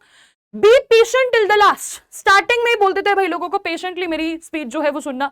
मेरी स्पीच सुनने के लिए तुम्हें पेशेंट रहना पड़ेगा। रोमन कंट्रीमैन एंड लवर्स, यहां पर वो स्टार्ट करता है विद रोमन्स कंट्रीमेन्स एंड लवर्स। यहां लवर्स का मतलब क्या है? यहां लवर्स का मतलब है वो बेसिकली बोल रहा है friends. Hear me for my cause and be silent that you may hear. Hear me for my cause. मुझे सुनो, रीजन सुनना है। अगर तुम्हें रीजन जानना है, if you want to know the reason, तो मेरी बात को सुनो एंड बी साइलेंट ताकि तुम मेरी बात को सुन सको। Believe me for my honour, मुझ पर बिलीव करो क्योंकि मेरे ऑनर की वजह से। ठीक है, क्योंकि यहां पर आपको पता है अच्छे तरीके से कि ब्रूटस को सब लोग बहुत रिस्पेक्ट करते हैं उसके ऑनर की वजह से। उन्हें पता है कि ब्रूटस बड़ा ऑनरेबल पर्सन है। And have respect to mine honour, मेरे ऑनर की रिस्पेक्ट करना और मेरे ऊपर बिलीव करना। तुम्हें पता है कि मैं ऑनरेबल हूं, तो मेरे ऑनर की रिस्पेक्ट करते हुए मेरी बात पर बिलीव भी करना। Sensor me in your wisdom and awake your senses that you may the better जज। सेंसर मी का मतलब होता है जज मी, मुझे जज करना। आप लोग मुझे जज करो लेकिन अपनी विजडम में, अपनी विजडम में। ठीक है, यानी कि बहुत वाइजली मुझे जज करना। ऐसा नहीं कि तुम लोग जो है जजमेंटल मत होना। ठीक है, वाइजली मुझे जज करना। अपनी सारी सेंसेस को अवेक कर लो। ठीक है, अपनी सारी सेंसेस को ओपन कर लो। हम बोलते ना कि प्लीज कान खोल के सुनो। ठीक है, आंखें खोलकर कान खोलकर जो है मेरी बात को सुनो। तो बेसिकली तभी कह रहा है अपने सेंसेस को अवेकन कर लो and you may be the better जज। अगर तुमने अपनी सेंसेस को ओपन कर लिया, सभी सेंसेस तुम्हारी खुल गई, तो तुम बेटर जज बन पाओगे। तो यहां बेसिकली वो लोगों को क्या कह रहे हैं, उसे पता है। देखो इस टाइम क्या है, आप खुद ही सिचुएशन को सोचो। पूरी क्राउड बहुत ज्यादा परेशान है, चिल्ला रही है, रो रही है। तो वो उन्हें क्या बोलते हैं कि भाई पहले तो शांत हो जाओ, शांत होकर मेरी बात सुनो। ठीक है, शांत होकर मेरी बात सुनो, मेरी ऑनर है उसकी इज्जत करो और साथ ही साथ जरा अपने सेंसेस को ओपन रखना। If there be any in this assembly that dear friend of Caesar's to him, I say that Brutus' love to Caesar was no less than his. अगर कोई है भाई पूरी असेंबली में, मुझे बता दो कोई डियर फ्रेंड सीजर का जो ये कह सके कि मैं उससे इतना प्यार नहीं करता था जितना सीजर मुझसे प्यार करता था। ठीक है, अभी हम लोग क्या देखेंगे, वो पूरी की पूरी स्पीच में रिटोरिकल क्वेश्चंस पूछ रहा है लोगों से। लोगों से क्वेश्चंस पूछ रहा है, लोगों को बार बार बोलता है कि बताओ भाई है कोई पब्लिक में ऐसा जो ये कह सके कि मैं सीजर से उतना प्यार नहीं करता था जितना कि सीजर मुझसे प्यार करता था। अब ये बात भी देख लो, everybody knew very well, everybody in this basically we can say कि जितने भी ऑडियंस हैं सबको पता है, ये बहुत फेमस था कि सीजर ब्रूटस से बहुत प्यार करता है। सीजर और ब्रूटस की जो दोस्ती थी वो बहुत ज्यादा फेमस थी। तो वो कहता है if then that friend demand why Brutus rose against Caesar, अगर तुम्हें पता है तो ऐसा फ्रेंड मुझसे ये भी पूछ सकता है, सबको पता है कि मैं सीजर से बहुत प्यार करता था, तो तुम मुझसे पूछोगे ना कि मैं सीजर के अगेंस्ट क्यों खड़ा हुआ, ठीक है, तो मुझसे पूछोगे। Now this is my answer, ये है मेरा answer, not that I loved Caesar less but that I loved Rome more. Very important dialogue. वो कहता है ऐसा नहीं है कि मैं सीजर से कम प्यार करता था, लेकिन मैं रोम से ज्यादा प्यार करता था। I did this because of Rome. Would you rather Caesar were living and die all slaves? अब देखो क्या क्या क्वेश्चंस है, वेरी इंपॉर्टेंट क्वेश्चंस, याद रखना इन क्वेश्चंस को। क्या तुम ये चाहोगे कि सीजर जिंदा रहता और तुम स्लेव की तरह जीते, या अब सीजर मर चुका है तो तुम सब फ्री हो चुके हो? ठीक है, जब सीजर अलाइव था तो तुम लोग जब सारे के सारे स्लेव्स बनकर रहते, क्योंकि वो कहने की कोशिश करता है कि अगर तुम एक बार ना सीजर को राजा बना देते, किंग बना देते, उसे क्राउन पहना देते, तो वो तुम सबको अपना स्लेव बना लेता, तुम्हें उसकी सारी बातें माननी पड़ती। लेकिन अब क्योंकि जब सीजर डेड हो चुका है, अब उसकी डेथ हो चुकी है, तो तुम सब क्या हो चुके हो? You have become free man, तुम बिल्कुल फ्री हो। ठीक है, कौन है जो भाई फ्री नहीं रहना चाहेगा? As Caesar love me I weep for him, Caesar मुझसे बहुत प्यार करता था इसलिए मुझे रोना आ रहा है, आई वीप फॉर हिम, मैं बहुत क्राई कर रहा हूं उसके लिए, I cry for him, I weep for him. ठीक है, वीप का मतलब होता है भाई मैं आंसू टपका रहा हूं उसके लिए। As he was fortunate, I rejoice it, क्योंकि वो फॉर्चुनेट था, फॉर्चुनेट यानी उसकी किस्मत बहुत अच्छी थी, तो उसकी किस्मत अच्छी देखकर मुझे उसके लिए बहुत खुशी है, आई रिजॉइस इट, मैं उसको बहुत रिजॉइस करता हूं। As he was valiant, क्योंकि वो वैलियंट था, वैलियंट यानी कि ब्रेव था, तो मैं उसकी इज्जत करता हूं, आई ऑनर हिम, उसकी ब्रेवरी के लिए मेरे मन में इज्जत है। बट क्योंकि वो एम्बिशियस था तो मैंने उसे स्ल्यू कर दिया, मैंने उसे मार दिया। याद रखना बेटा, किसके लिए क्या था, ये बड़ा इंपॉर्टेंट है। ठीक है, लव के लिए है वीपिंग, लव के लिए है आंसू, ठीक है, फॉर्चुनेट के लिए है रिजॉइस, क्योंकि वो ब्रेव था तो मैं उसकी इज्जत करता हूं, लेकिन क्योंकि वो इतना ज्यादा एम्बिशियस था तो मैंने क्या किया, मैंने उसे मार दिया। आई स्लो हिम यानी कि I killed him. There is tears for his love, अब यहां पर एक्सप्लेन भी किया उसने, उसके प्यार के लिए मेरे लिए आंसू है, मेरे पास आंसू है, उसके फॉर्च्यून के लिए मेरे पास खुशी है, उसके ब्रेवरी के लिए मेरे पास ऑनर है, और लेकिन उसके एम्बिशन के लिए मेरे पास डेथ है। जहां जहां एप्रोप्रिएट था, जहां जहां जो जरूरी था, मैंने वो किया। ठीक है, यानी कि बेसिकली वो क्या कह रहे हैं, जहां जहां जिस चीज की जरूरत थी मैंने वही किया, लेकिन क्योंकि वो एम्बिशियस हो गया तो उसे मारना भी जरूरी था, तो मैंने उसे जो है वो मार दिया। तो वैलर का मतलब होता है बेटा ब्रेवरी, ये बात याद रखना। ठीक है, valour means bravery. Who is here so base that would be a bondman? अब देखो क्या क्वेश्चन पूछता है यहां पर, वो बहुत इंपॉर्टेंट क्वेश्चंस पूछता है लोगों से। कौन है इतना बेस, बेस का मतलब जिसके अंदर जो है मतलब छोटी छोटी, मतलब बेस का मतलब हो गया जिसके अंदर बिल्कुल बेसिक इमोशंस भी नहीं है, ठीक है, जिसके अंदर जरा सी भी सेल्फ रिस्पेक्ट नहीं है। ऐसा कौन इंसान है जिसके अंदर इतनी से भी सेल्फ रिस्पेक्ट नहीं है कि वो बॉन्ड्समैन बनकर रहने के लिए तैयार है, बॉन्ड्समैन यानी कि स्लेव बनने के लिए तैयार है। अगर कोई ऐसा है, for him I have offended, अगर कोई ऐसा है तो खड़े हो जाओ, शायद मैंने उसे ऑफेंड किया है, शायद मैंने उसे हर्ट किया है। अगर कोई ऐसा है जो कि बॉन्ड्समैन बनकर रहना चाहता था, इतना बेस है वो, तो बताओ शायद मैंने तुम्हें ऑफेंड कर दिया। कौन है यहां पर जो इतना रूड है, ठीक है, इतना ज्यादा रूड है जो कि रोमन नहीं बनेगा। ठीक है, यहां पर रूड का मतलब क्या है यहां रूड का मतलब वो वाला रूड नहीं है, यहां रूड का मतलब है बेटा अनसिविलाइज्ड, इतना अनसिविलाइज्ड है, इतना अनसिविलाइज्ड है कि खुद को रोमन नहीं कहलाना चाहेगा। ओके, अब वो क्या बोल रहे हैं, रोमन रोमन वर्ड बोल रहा है, लोगों की पेट्रियोटिज्म को क्वेश्चन कर रहा है कि क्या तुम इतने भी पेट्रियोटिक नहीं हो कि तुम जो है इतने अनसिविलाइज हो कि तुम खुद को रोमन नहीं कहलाना चाहोगे। If any speak for him have I offended, अगर कोई ऐसा है तो खड़े हो जाओ, शायद मैंने तुम्हें हर्ट किया होगा, शायद मैंने तुम्हें ऑफेंड कर दिया। Who is here so vile, कौन है यहाँ पर जो इतना वाइल है, वाइल का मतलब है कौन है यहाँ पर जो इतना ज्यादा इविल है, that will not love his country, जो अपने देश से प्यार नहीं करता। अगेन पेट्रियोटिज्म पर क्वेश्चन है, if any speak for him, I offended. अगर कोई ऐसा है तो मुझे बताओ, शायद मैंने उसे ऑफेंड कर दिया हो। आई पॉज फॉर अ रिप्लाई, मैं रिप्लाई के लिए रुकता हूं। तो वो लोगों की पेट्रियोटिज्म को क्वेश्चन करता है, लोगों को क्वेश्चन करता है, लोगों की जो बेसिक समझ है उसे क्वेश्चन करता है कि कौन है भाई ऐसा, अगर तुम हो तो मुझे बताओ, शायद मैंने तुम्हें ऑफेंड कर दिया होगा। तो बेसिकली यहाँ पर रिवर्स साइकोलॉजी जो है यहाँ पर वो यूज करता है। ठीक है, तो इस तरह की चीजें जो है यहाँ पर होती हैं और आपको अच्छे तरीके से पता है कि लोग उसकी बातों को सुनकर इतने ज्यादा इंप्रेस हो जाते हैं। जो पूरी की पूरी क्राउड है वो बहुत फिकल माइंडेड है। एक बड़ा इंपॉर्टेंट वर्ड है फिकल माइंडेड। फिकल माइंडेड का मतलब होता है जो बहुत जल्दी बदल जाते हैं, ठीक है, बार बार चेंज हो जाते हैं। तो ये उसकी स्पीच सुनकर जो है वो एक्चुअली में चेंज हो जाते हैं। पहले वो सीजर के साथ थे, सीजर के लिए रो रहे थे कि सीजर को मार दिया मार दिया। अब ब्रूटस की बातें सुनकर ब्रूटस को उन्होंने देखा कि ब्रूटस जो है वो बड़ा स्ट्रांग है, बड़ी स्ट्रांगली अपने पॉइंट्स को रख रहा है, तो वो ब्रूटस की बातों से बहुत ज्यादा कन्विंस हो गए और उसकी बातों को मान गए हैं। और क्या कहते हैं, अब उसके पीछे पीछे चलने के लिए रेडी है, उसके पीछे पीछे चलने के लिए रेडी है। उन्होंने उनको अपने आप को सरेंडर कर दिया उसके लिए। कहते हैं कि ठीक है, हम इसका स्टैचू बनवा देंगे। लोग जो हैं, तीन बातें याद रखना, कुछ लोग कहते हैं कि हम उसे अपने शोल्डर्स पर बिठाकर उसको उसके घर तक छोड़कर आएंगे। दूसरे कह रहे हैं कि हम इसका स्टैचू बनवा देंगे। तीसरे कह रहे हैं कि हम जो है अब इसको क्राउन पहना देंगे। कुछ लोग ये भी कहते हैं कि हम जो है हम इसको नेक्स्ट सीजर बना देंगे। नेक्स्ट सीजर यानी कि जैसे सीजर को हमने हायर पोजीशन दे रखी थी ना, वैसे इसे हम एक हायर पोजीशन दे देंगे, हम इसे जो है अब बिल्कुल पेडेस्टल पर बिठा देंगे। तो यहां वो ब्रूटस से बहुत ज्यादा इंप्रेस्ड है। अब आती है एंटनी की स्पीच। एंटनी की स्पीच में मैं आपको बताऊंगी, Antony begins bye praising Brutus and the conspirators but gradually shifts tone. पूरी स्पीच में हम लोग क्या देखते हैं, बड़े अच्छे से स्टार्ट जब करता है तो सभी कॉन्स्पिरेटर्स को वो प्रेज करता है, ऑनरेबल मैन बुलाता है, लेकिन धीरे धीरे वो अपनी टोन को जो है वो शिफ्ट कर लेता है। Gradually he highlight Caesar's achievements and generosity. वो सीजर की अचीवमेंट्स को बताता है, धीरे धीरे वो लोगों को बताता है कि क्या सीजर सचमुच में एम्बिशियस था, क्योंकि एम्बिशियस वर्ड यूज किया था ना कि सीजर को क्यों मारा, एम्बिशन की वजह से।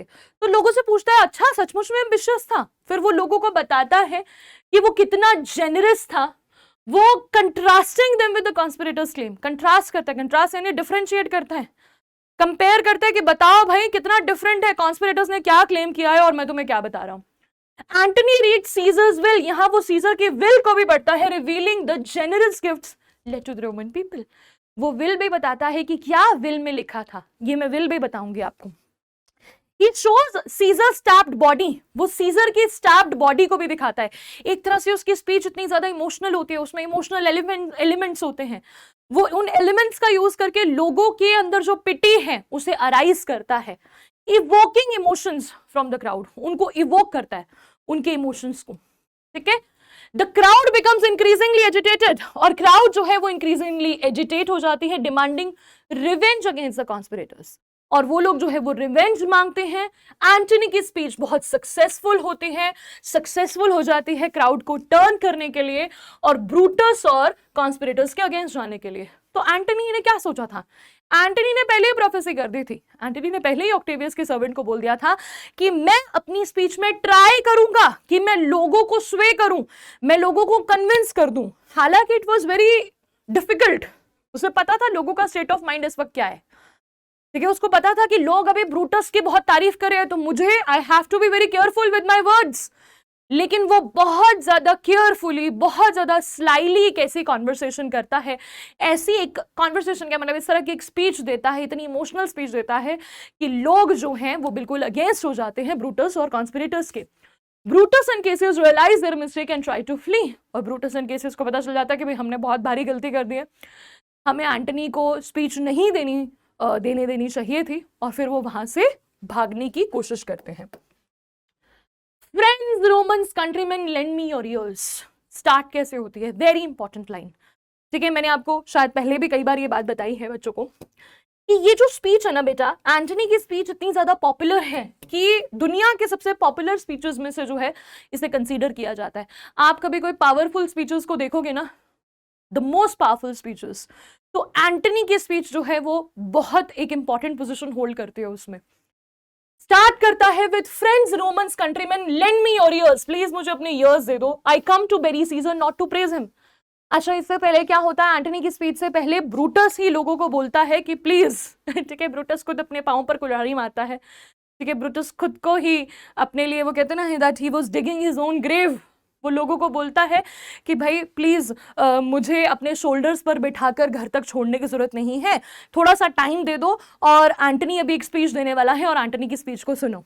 तो वो बोलता है I come to bury Caesar not to praise him. Starting में पहले बोल देता है मैं सीजर को बेरी करने के लिए आया हूं, उसे प्रेज करने के लिए नहीं आया। That evil that men do lives after them, that the good is often interred with their bones। बड़ी ही ढंग से, बड़ी ही अच्छे तरीके से, बहुत ही क्लेवरली वो एक लाइन बोलता है। वो कहता है दैट evil, जो लोग evil करते हैं ना, जो लोग खराब काम करते हैं, जिन्होंने कुछ बुरा किया होता है, that men lives after them, जो इंसान जो है बुरे काम करता है ना, वो उसके मरने के बाद भी जिंदा रहते हैं, मरने के बाद भी लोग याद रखते हैं कि किसी इंसान ने अगर कुछ गलत किया है तो। Good is often entered with their bones, लेकिन जो गुड है उसे कई बार बेरी कर दिया जाता है उनकी बोन्स के साथ, ठीक है। जो अच्छा करता है कोई, जो भी कभी किसी ने कुछ अच्छा काम किया होता है तो अच्छे को लोग भूल जाते हैं और उसके बोन्स के साथ ही बेरी कर देते हैं, उसे जो है वो दफन कर देते हैं। तो यहां पर वो बातों बातों में क्या बोल रहा है कि सीजर मर गया और सीजर के मरने के बाद भी ब्रूटस उसकी बुराइयां करे। ब्रूटस कह रहा है कि वो एम्बिशियस था इसलिए मैंने उसे मार दिया या समथिंग लाइक दैट, लेकिन अच्छी बातों को कोई याद नहीं करता, इसलिए मैं अच्छी बातें नहीं करूंगा उसके बारे में। So let it be with Caesar, इसलिए सीजर के साथ भी ऐसा ही होगा। मैं सीजर की अच्छी बातों को करूंगा, अच्छी बातें तो उसी के साथ चली जाएंगी, आपको तो बुरी याद रहेंगी ना। The noble Brutus had told you Caesar was ambitious। Noble Brutus ने कहा कि सीजर बड़ा एम्बिशियस था। If it were so, it was a grievous fault। फिर तो ये बहुत बड़ी बात है, अगर ऐसा बोला उसने तो फिर तो ये बहुत ही ग्रीवियस, बहुत भारी मिस्टेक थी भाई, बहुत भारी मिस्टेक, बहुत टेरिबल फॉल्ट थी। फॉल्ट मतलब मिस्टेक थी, और ग्रीवियसली और टेरिबली ही उसने जो है उसको आंसर किया, टेरिबली ही उसने उसे आंसर किया। अब देखो बच्चों, किस तरह से टेरिबली पे किया सीजर ने। टेरिबली उसने पे किया अपनी जान देकर। बच्चों, सीजर को अपनी जान देनी पड़ी और जान दी उसने, और किस तरह से उसे मारा गया, असैसिनेशन किस तरह से हुआ। उसका असैसिनेशन जो है वो बहुत ज्यादा क्रूअल था। तो बिल्कुल एंटनी ने बिल्कुल सही कहा कि अगर उसने एक टेरिबल मिस्टेक करी है तो उसने उसके लिए टेरिबली पे किया है, सबके सामने। इतने ज्यादा, जो इतने हाई पेडेस्टल पर एक पर्सन था, उसे सभी लोगों ने मिलकर जो है उसका असैसिनेशन किया और उसे बहुत ज्यादा ब्रूटली स्टैब किया। अब आगे देखते हैं बच्चों। Here under leave of Brutus under rest, for Brutus is an honourable person. तो मेरा बच्चा, बड़ा मजा आने वाला है। यहां तुम लोग देखने वाले हो किस तरह से एंटनी क्या बोल रहा है बार बार ब्रूटस के लिए कि Brutus is an honourable man, और कहता है here under leave of Brutus. Leave का मतलब यहां पर है कि अब वो जा चुका है और उसने मुझे दी है परमिशन। अच्छे तरीके से मैंने तुम्हें बताया था कि क्या क्या कंडीशंस रखी थी ब्रूटस ने।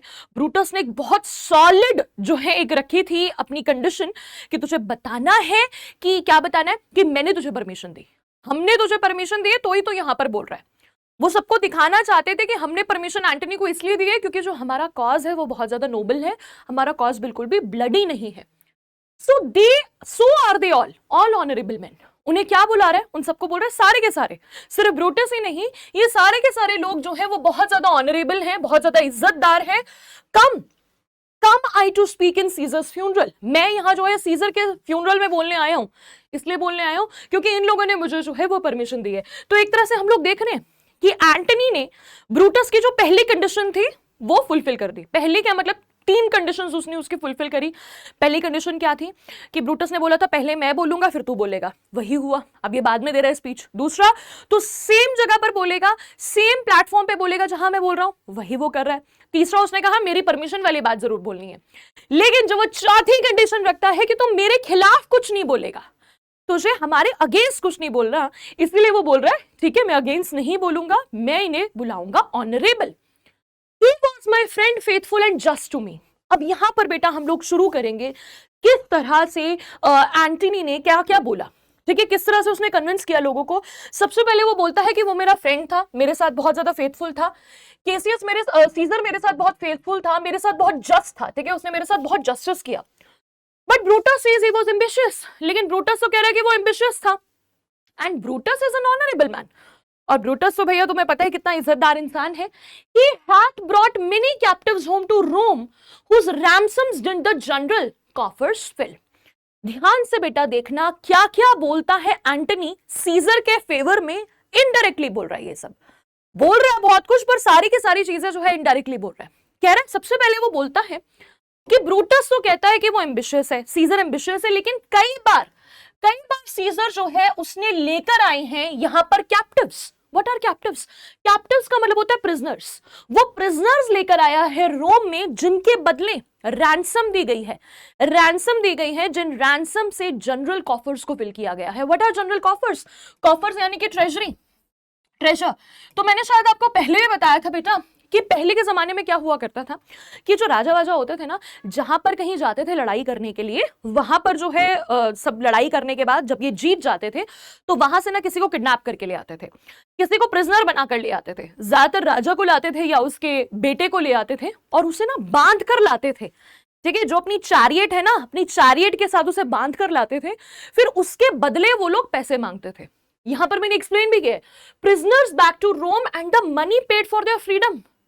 उनकी आजादी जो है वो खरीदते थे उनके राज्य वाले। तो क्या करता था वो, उस पैसे से वो जनरल कॉफर्स को फिल करता था। ठीक है, फिल करता था, ट्रेजर्स को फिल करता था। यानी कि उसने अपनी जेब नहीं भरी, कभी भी उन पैसों से उसने अपनी जेब नहीं भरी, उसने जनरल, रोम के जनरल लोगों के बारे में सोचा। Did this in Caesar seem ambitious? क्या तुम्हें ये एम्बिशियस लगता है? देखो कितनी बार ये क्वेश्चन करेगा। सबसे पहला क्वेश्चन बेटा ये है, पहला क्वेश्चन ये है कि क्या तुम्हें इसमें कहीं एम्बिशियस नजर आ रहा है? सीजर एम्बिशियस का मतलब समझ रहे हो ना? यहाँ पे एम्बिशियस का मतलब यहाँ तुम समझ लो सेल्फिश। क्या तुम्हें सेल्फिश लग रहा है इन बातों से? When that the poor have cried, Caesar had wept. जब कोई गरीब इंसान रोया है उसके सामने, क्योंकि ऑफ कोर्स सीजर के सामने लोग रोते होंगे, अपनी प्रॉब्लम्स को बताते होंगे, तो सीजर भी उनके साथ रोता था। सीजर हैथ वेप्ट, हैथ का मतलब क्या है? सीजर हैज वेप्ट, सीजर ने भी आंसू बहाए हैं। Ambition should be made of sterner stuff. Ambition को तो स्टर्नर स्टफ से बनाओ। स्टर्नर का मतलब क्या है? Stronger stuff. अगर कोई एम्बिशियस है, अगर कोई सेल्फिश है, तो क्या वो इतना कमजोर होगा? ठीक है, उसे तो किसी स्ट्रॉन्गर स्टफ से बना होना चाहिए। तो क्या हम कह सकते हैं कि सीजर एम्बिशियस है? तो ये देता है बेटा वो सेकंड रीजन। ठीक है, उसके बाद कहता है yet Brutus says he was ambitious. फिर भी ब्रूटस कहता है कि वो एम्बिशियस है, लेकिन ब्रूटस तो ऑनरेबल इंसान है। कह रहा है लेकिन ब्रूटस तो ऑनरेबल इंसान है। सुनोगी तुम उसकी। You all did see that on the Lupercal. I thrice presented him a kingly crown. तुम सबने क्या देखा ल्यूपरकाल के दिन? ल्यूपरकाल ये याद होगा बेटा, ये एक्ट 2 में हुआ था। ठीक है, शायद आप लोग अगर भूल गए हो तो याद करो थोड़ा सा। एक्ट 2 में क्या हुआ था कि एंटनी ने 3 बार क्राउन जो है वो ऑफर किया था सीजर को, और तीनों बार सीजर ने क्या किया? तीनों बार सीजर ने उसे रिफ्यूज कर दिया कि नहीं। सीजर ने क्या दिखाया कि नहीं, मैं बहुत हम्बल इंसान हूं, ठीक है, मैं बहुत डाउन टू अर्थ हूं, और उसने इस तरह से ऐसे अपने हाथ से उसने उसको मना कर दिया। ठीक है, उसको साइड में कर दिया। I thrice presented him and he thrice refused. उसने 3 बार जो है वो रिफ्यूज करा। Was this ambition? अच्छा बताओ क्या ये एम्बिशन है? पूछ रहा है वो लोगों से, बताओ यार क्या ये एम्बिशन? क्या आपको इसमें एम्बिशन नजर आ रहा है? क्या आपको इसमें सेल्फिशनेस नजर आ रही है?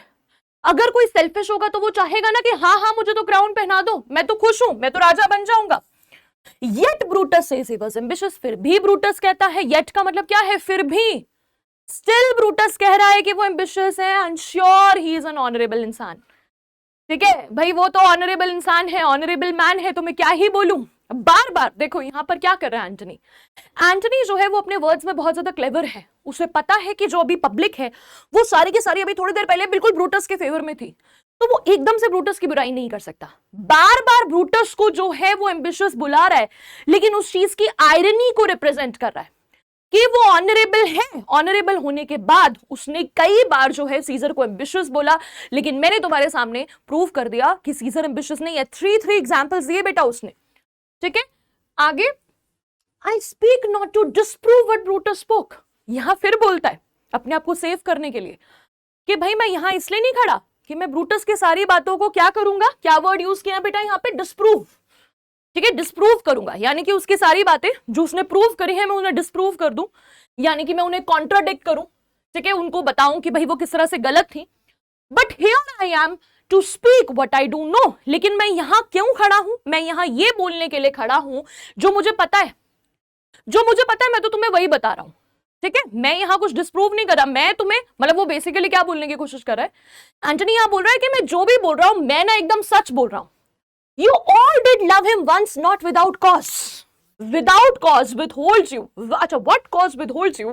Then to mourn for him. तुम सब एक दिन सीजर से बहुत प्यार करते थे, और वो एक दिन क्या भाई आज ही करते थे। वो कह रहे हैं ना कि you all did love him once, ये वंस जो है वो बहुत ज्यादा दूर नहीं है, आज ही के दिन की बात है। जिस दिन सीजर का असैसिनेशन हुआ तब तक भाई सीजर से तुम प्यार करते थे ना। तो अगर तुम उससे प्यार करते थे तो किसी कॉज से करते थे। तो बताओ मुझे, व्हाट कॉज विदहोल्ड्स यू? विदहोल्ड का मतलब क्या है? What cause is stopping you? क्या रोक रहा है भाई तुम्हें? तुम उसके लिए मोर्न क्यों नहीं कर रहे हो? मोर्न का मतलब क्या होता है बेटा? मोर्न का मतलब होता है grieve. Why are you not grieving for him? तुम उसके लिए ग्रीव क्यों नहीं कर रहे हो? शोक क्यों नहीं मना रहे हो? क्योंकि हम लोग यहाँ यही देखते हैं कि अब सीजर के लिए कोई शोक नहीं मना रहा, सब लोग जो है एकदम से ब्रूटस के फेवर में हो गए। तो वो लोगों की जो मेंटालिटी है उसे क्वेश्चन कर रहा है। O judgement thou art fled to brutish beast, ये लाइन बड़ी इंपॉर्टेंट है बेटा। यहां पर आएगा थोड़ा सा ड्रामा, ठीक है? ड्रामा तो वैसे पूरा ही है, लेकिन एंटनी बढ़िया बढ़िया वाला ड्रामा करता है भाई वो, ठीक है? क्या ड्रामा कर रहा है? कह रहा है अरे जजमेंट, ओ गॉड्स, यहां जजमेंट का मतलब है हे भगवान, क्या हो गया तुम्हें? You have become brutish beast, तुम ब्रूटिश बीस्ट बन गए हो। What is brutish beast? Brutish beast का मतलब होता है सैवेज एनिमल्स, ठीक है? तुम क्या बन चुके हो? तुम सैवेज एनिमल्स बन चुके हो, ठीक है? O gods, you have become savage animals and men have lost their reason. लोगों ने अपना रीजन जो है वो लूज कर दिया है। रीजन क्यों नहीं कर रहे हैं लोग? ठीक है, रीजन का मतलब क्या है? तुम्हारी रीजन, तुम्हारी रैशनैलिटी, लोगों की सोच, लोगों की समझ कहां गई है भाई? क्या हो गया है लोगों को? क्या हो गया है? लोग ऐसा क्यों कर रहे हैं? बियर विद मी यानी कि प्लीज मेरे साथ थोड़े पेशेंट रहो, ठीक है? My heart is in the coffin dear with Caesar, please मेरे साथ थोड़ा सा बर्दाश्त कर लो। यहाँ बियर का मतलब है टॉलरेट, ठीक है? मैं यहाँ लिख देती हूँ, बियर का मतलब होता है, वो कह रहा है प्लीज थोड़ा सा ना टॉलरेट करो। टॉलरेट इसलिए करो क्योंकि मेरा जो हार्ट है ना इस वक्त कॉफिन में है सीजर के साथ, सीजर मरा हुआ है, ठीक है? तो तुम इमेजिन करो, जरा पिक्चराइज करो इस चीज को कि सीजर की डेड बॉडी रखी हुई है नीचे, सीजर की डेड बॉडी नीचे रखी है और सीजर की डेड बॉडी कॉफिन में है। तो वो कह रहे हैं कि मेरा दिल अभी कॉफिन में उसके साथ है and I must pause till it come back to me, मैं पॉज करूंगा जब तक वो मेरे पास वापस नहीं आ जाता, ठीक है? मेरा दिल अभी वहां पर है, मेरा दिल जो है वो उसके साथ है, तो मैं जब तक वापस नहीं आ जाता। तो बेसिकली क्या कर रहा है? ही इज वीपिंग, रो रहा है। देखो यहां लिखा भी है वीप्स, ये ब्रैकेट में इसलिए लिख रहा है, वो बता रहे कि क्या एक्शन कर रहा है, वो रो रहा है, रो रो के बोल रहा है कि प्लीज मुझे माफ कर दो, मुझे माफ कर दो, मेरा दिल इस वक्त जो है वो वहां पर है। If you have tears, prepare to shed them now. अगर तुम्हारे पास आंसू हैं तो उन्हें बहाने के लिए रेडी हो जाओ। ये भी बहुत इंपॉर्टेंट डायलॉग है बेटा। You all do know this mantle I remember. तुम सबको ये मैंटल याद होगा। अब यहां पर क्या कर रहा है? विजुअल इमेजरी का यूज हो रहा है। तुम्हें पता है ना बेटा, मैंने तुम्हें इमेजरी पढ़ाई है। इमेजरी का मतलब क्या होता है? इमेजरी क्या करती है? इमेजरी जो है वो इवोक करती है आपके सेंसेस को। यहां पर इमेजरी का यूज कर रहा है not only to evoke the senses of people but also to evoke the emotions of people. लोगों को बोल रहा है देखो इस मैंटल को, देखो इस क्लोक को, ठीक है? क्लोक या फिर ये जो इसने पहना हुआ था, ये देखो, यहां पर आप इमेज में भी देख सकते हो। देखो इस क्लोक को, मुझे अच्छे तरीके से याद है। The first time ever Caesar put it on, पहली बार जब सीजर ने इसे पहना था, कब पहना था उसने? Was on a summer evening in his tent. वो भाई समर इवनिंग का टाइम था, ठीक है? एक समर का जो है वो टाइम था, इवनिंग का टाइम था और सीजर अपने टेंट में था। That day he overcame the नरवई। उस दिन उसने जो है नरवई को बीट किया था, उस दिन जो है उसने डिफीट किया था नरवई वॉरियर्स को। कई बार बच्चों को कंफ्यूजन होती है कि नरवई कौन है, तो नरवई बेटा एक तरह के वॉरियर्स हैं, एक तरह से एनिमी थे सीजर के। तो सीजर ने जो है ना उन्हें हराया था। सीजर जो है वो एक बहुत ही ब्रिलियंट, मैं एक तरह से कह सकती हूँ that he was a very brilliant सिपाही, ठीक है? Soldier, planner, meticulous planner. वो इस तरह का ग्रेट सोल्जर था ना बच्चों कि पॉम्पी के साथ जब उसकी लड़ाई हुई थी, मैं आपको एक एग्जांपल दे रही हूँ। बच्चे कई बार पूछते हैं कि मैम क्या सीजर सचमुच में इतना कमजोर था जितना कि केसीएस डिस्कशन कर रहा था ब्रूटस के साथ? तो लेट मी टेल यू बेटा कि सीजर ऐसा नहीं था। सीजर को अगर मैं तुम्हें बात करूं तो उसके अंदर इतने ज्यादा मिलिटरी टैक्टिक्स थे उसके अंदर। किस तरह के टैक्टिक्स थे कि उसने जो है ना, एक बार पॉम्पी के साथ उसके फाइट हुई थी, तो पॉम्पी के साथ जब उसकी फाइट हो रही थी तो पॉम्पी की आर्मी में उससे कोई 4 टाइम्स ज्यादा लोग थे, उसकी आर्मी में बड़े कम लोग थे, लेकिन फिर भी उसने पॉम्पी को डिफीट किया था। That was all because of military tactics, उसके टैक्टिक्स इतने जबरदस्त थे। तो सीजर जो है जितने भी वॉर्स लड़ता था उन सब में सक्सेसफुल होता था। और अब यहां पर एंटनी उसे याद दिला रहा है कि ऐसा ही उसने नर्वई वॉरियर्स को भी डिफीट किया था। तो वो लोगों को बता रहा है कि किस तरह से सीजर इतना स्ट्रॉन्ग पर्सन था। Look in this place ran Caesar's dagger through। अब यहां पर बेटा उसने ये क्लोक है ना, देखो क्लोक में क्या हुआ होगा, उसने वो क्लोक ओढ़ा हुआ था जब उसे मारा गया था, जब उसे स्टैब किया गया था, चाकू मारे गए थे। तो अब वो क्या कर रहा है, अब वो लोगों को दिखा रहा है, देखो ये वो जगह है जहां सीजर का डैगर जो है, सीजर नहीं सॉरी केसियस का डैगर, केसियस का डैगर जो है वो गया था। तो बेसिकली अब वो इस क्लोक की बात कर रहा है, क्लोक की बात कर रहा है कि देखो कहा केसियस ने जो है वो डैगर से जो है वो कट किया था, कट थ्रू किया था। See what a rent the envious कास्का made. उसके बाद कहते हैं see what a rent, rent का मतलब है बेटा कट किया है एनवियस कास्का ने। कास्का को क्या बोल रहे हैं वो, कास्का को बोल रहे हैं एनवियस, एनवियस का मतलब होता है jealous, jealous कास्का made. Through this the well beloved Brutus stabbed, और थ्रू दिस इस कट, ये जो कट है ना, इस कट से किसने कट किया था, well beloved Brutus. Well beloved Brutus का जो स्टील है, जो उसका डैगर है, उसने कट थ्रू किया था। तो बेसिकली यहां पर एंटनी क्या कर रहा है, एंटनी जो है वो शो कर रहा है, एंटनी शो कर रहा है इस क्लोक को, बता रहा है कि जगह जगह पर जो है उसे स्टैब किया गया है। तो ये क्वेश्चन अगर आपके मन में आता है कि कैसे पता चला एंटनी को, how did he come to know कि कहां कहां जो है किस किस ने मारा था, तो आप अपने मन में इस चीज को लेकर आ सकते हो कि एक तो लोगों ने उसे इंफॉर्मेशन दी होगी, कई सारे लोगों ने भी एक्सप्लेन किया होगा उसको, क्योंकि बहुत सारे लोगों ने उसे एक्चुअली में होते हुए देखा था। तो लोगों ने भी कुछ दिया, बताया, कुछ सब्सटेंस उसे दिया होगा, और साथ ही साथ उसने खुद भी कुछ ऐड किया है, क्योंकि उसे लोगों को इमोशनल करना है, उसे लोगों को बताना है, उसे लोगों को दिखाना है। एक तरह से उसने एक विजुअल एलिमेंट यहां पर डाला है। साथ ही साथ as he plucked his cursed steel away. अब यहां पर ही कौन है बेटा, यहां पर ये बात हो रही है ब्रूटस की, जबकि ब्रूटस ने प्लग किया, प्लग किया का मतलब कि पुल किया, पुल्ड हिज कर्स्ड स्टील। उसके जो डैगर है ना बेटा, उसको बोल रहे कर्स्ड स्टील, स्टील का डैगर था वो बिल्कुल कर्स्ड है, ठीक है, वो कर्स्ड डैगर है। जब उसने उसे पुल किया, mark how the blood of Caesar followed it. देखो, मार्क करो, ध्यान दो, नोटिस करो इस चीज पर, नोटिस करो कि किस तरह से सीजर का ब्लड जो है उसमें से बाहर निकला। As rushing out of doors to be resolved, जैसे कि डोर्स से बाहर, दरवाजे से बाहर पानी निकलता है ना एकदम से, हम जैसे फ्लड आ जाता है, तो इस तरह से वो बोल रहे हैं rushing out of a door to see for sure to be resolved if Brutus so unkindly knocked on no. ठीक है, वो देख रहा है, कहते कि जैसे हम लोग कई बार कोई पर्सन डोर पे नॉक करता है तो हम दरवाजा खोलकर चेक करते हैं ना कि क्या सचमुच में कि कौन है बाहर, कौन है। तो वैसे वो कह रहे हैं कि ब्लड बाहर निकला, उसके वुंड से ब्लड बाहर निकला, जैसे कि फ्लड बाहर निकलता है, तो फ्लड की तरह ब्लड बाहर आ रहा है, देखने के लिए कि क्या सचमुच में ये ब्रूटस ही है, ब्रूटस ही है जिसने इतने अनकाइंडली जो है उसे नॉक किया। ठीक है, नॉक किया यानी कि इस इतने अनकाइंडली जो है उसने उसे हिट किया। तो हम लोग यहां देख सकते हैं कि बहुत इमोशनल चीज है ये, it is really very emotional. Antony ने लोगों को काफी ज्यादा इमोशनल किया है, स्पेशली जो है वो क्लोक दिखाकर। For Brutus as you know was Caesar's angel. अब वो ब्रूटस की बात करें कि सीजर का एंजल था, वो सीजर का एंजल था, यानी कि सीजर उसे बहुत प्यार करता था। जज O you gods how dearly Caesar loved him. जज, देखो, गॉड्स यू बी द जज, भगवान आप ही जज बनो। देखो किस तरह से सीजर जो है उसे प्यार करता था, सीजर ब्रूटस से बहुत प्यार करता था। This was the most unkindest cut of all.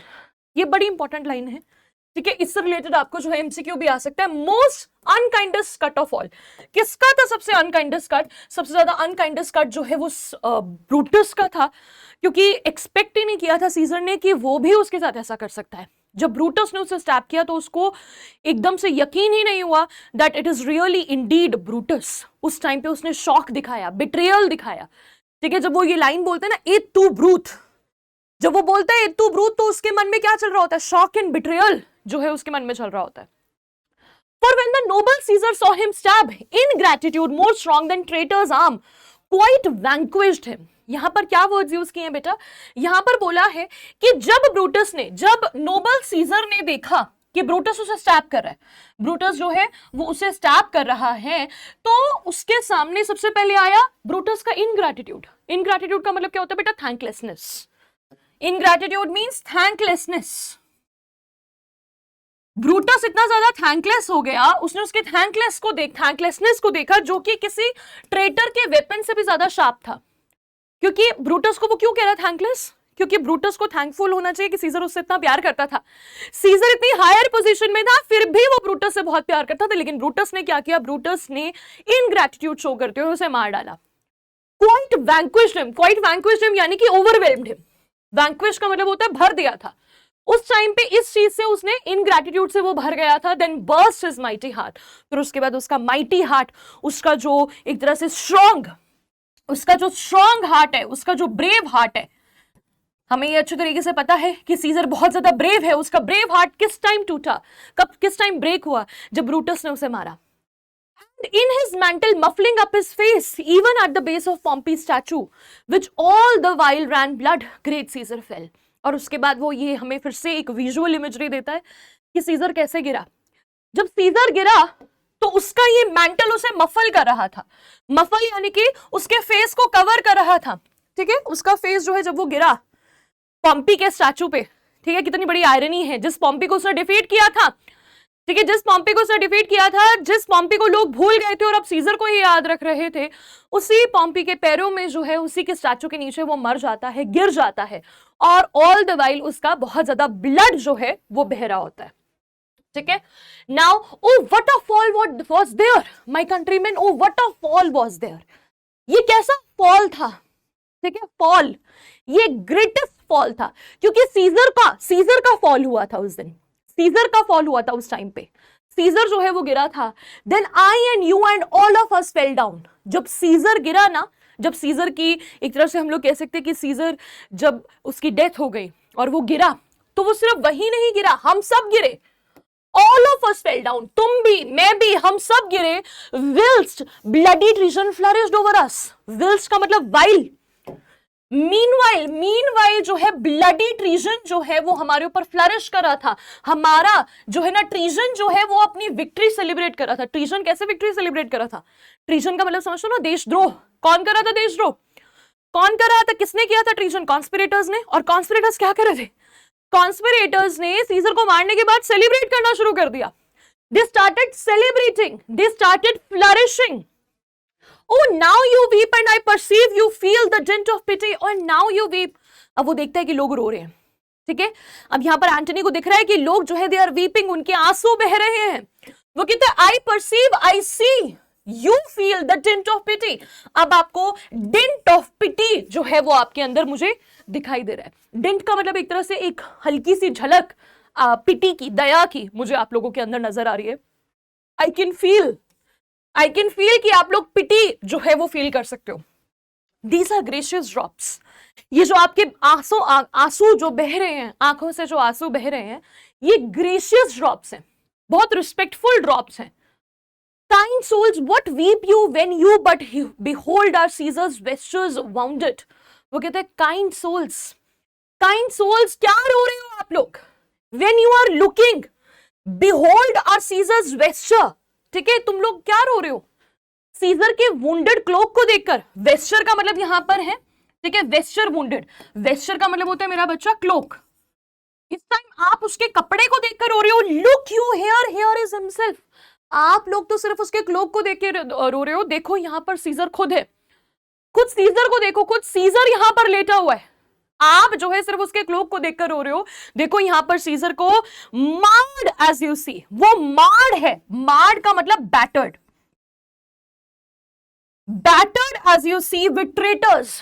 Traitor से वो बैटर्ड है। बैटर्ड यानी कि एक तरह से होता है कि उसके टुकड़े टुकड़े हो गए हैं, कट कर दिया है उसे, बुरी तरीके से जो है उसको काट पीट दिया है बिल्कुल। ट्रेटर्स ने उसे मार्ड कर दिया है, जैसे कि आप लोग देख सकते हो। Lifts up Caesar's mantle. अब वो सीजर के क्लोक को उठाता है, ठीक है, सीजर को क्लोक को उठाता है और हम लोग सीजर की बॉडी को देख सकते हैं।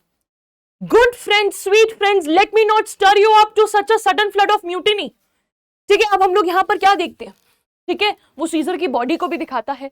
सीजर की बॉडी को जब दिखाता है तो सीजर की बॉडी को भी दिखाते हुए ये कहता है कि देखो किस तरह से सीजर की बॉडी है, सीजर की बॉडी पर किस तरह के वुंड्स हैं, सीजर की बॉडी पर जो है इस तरह के वुंड्स हैं, और इन वुंड्स में सीजर के वुंड्स को वो दिखाता है, वुंड्स को दिखाकर वो दिखाना चाहता है कि कितना ज्यादा, मतलब अभी तो सिर्फ क्लोक को ही देख रहे थे, अब वो उसके वुंड्स को देखते हैं।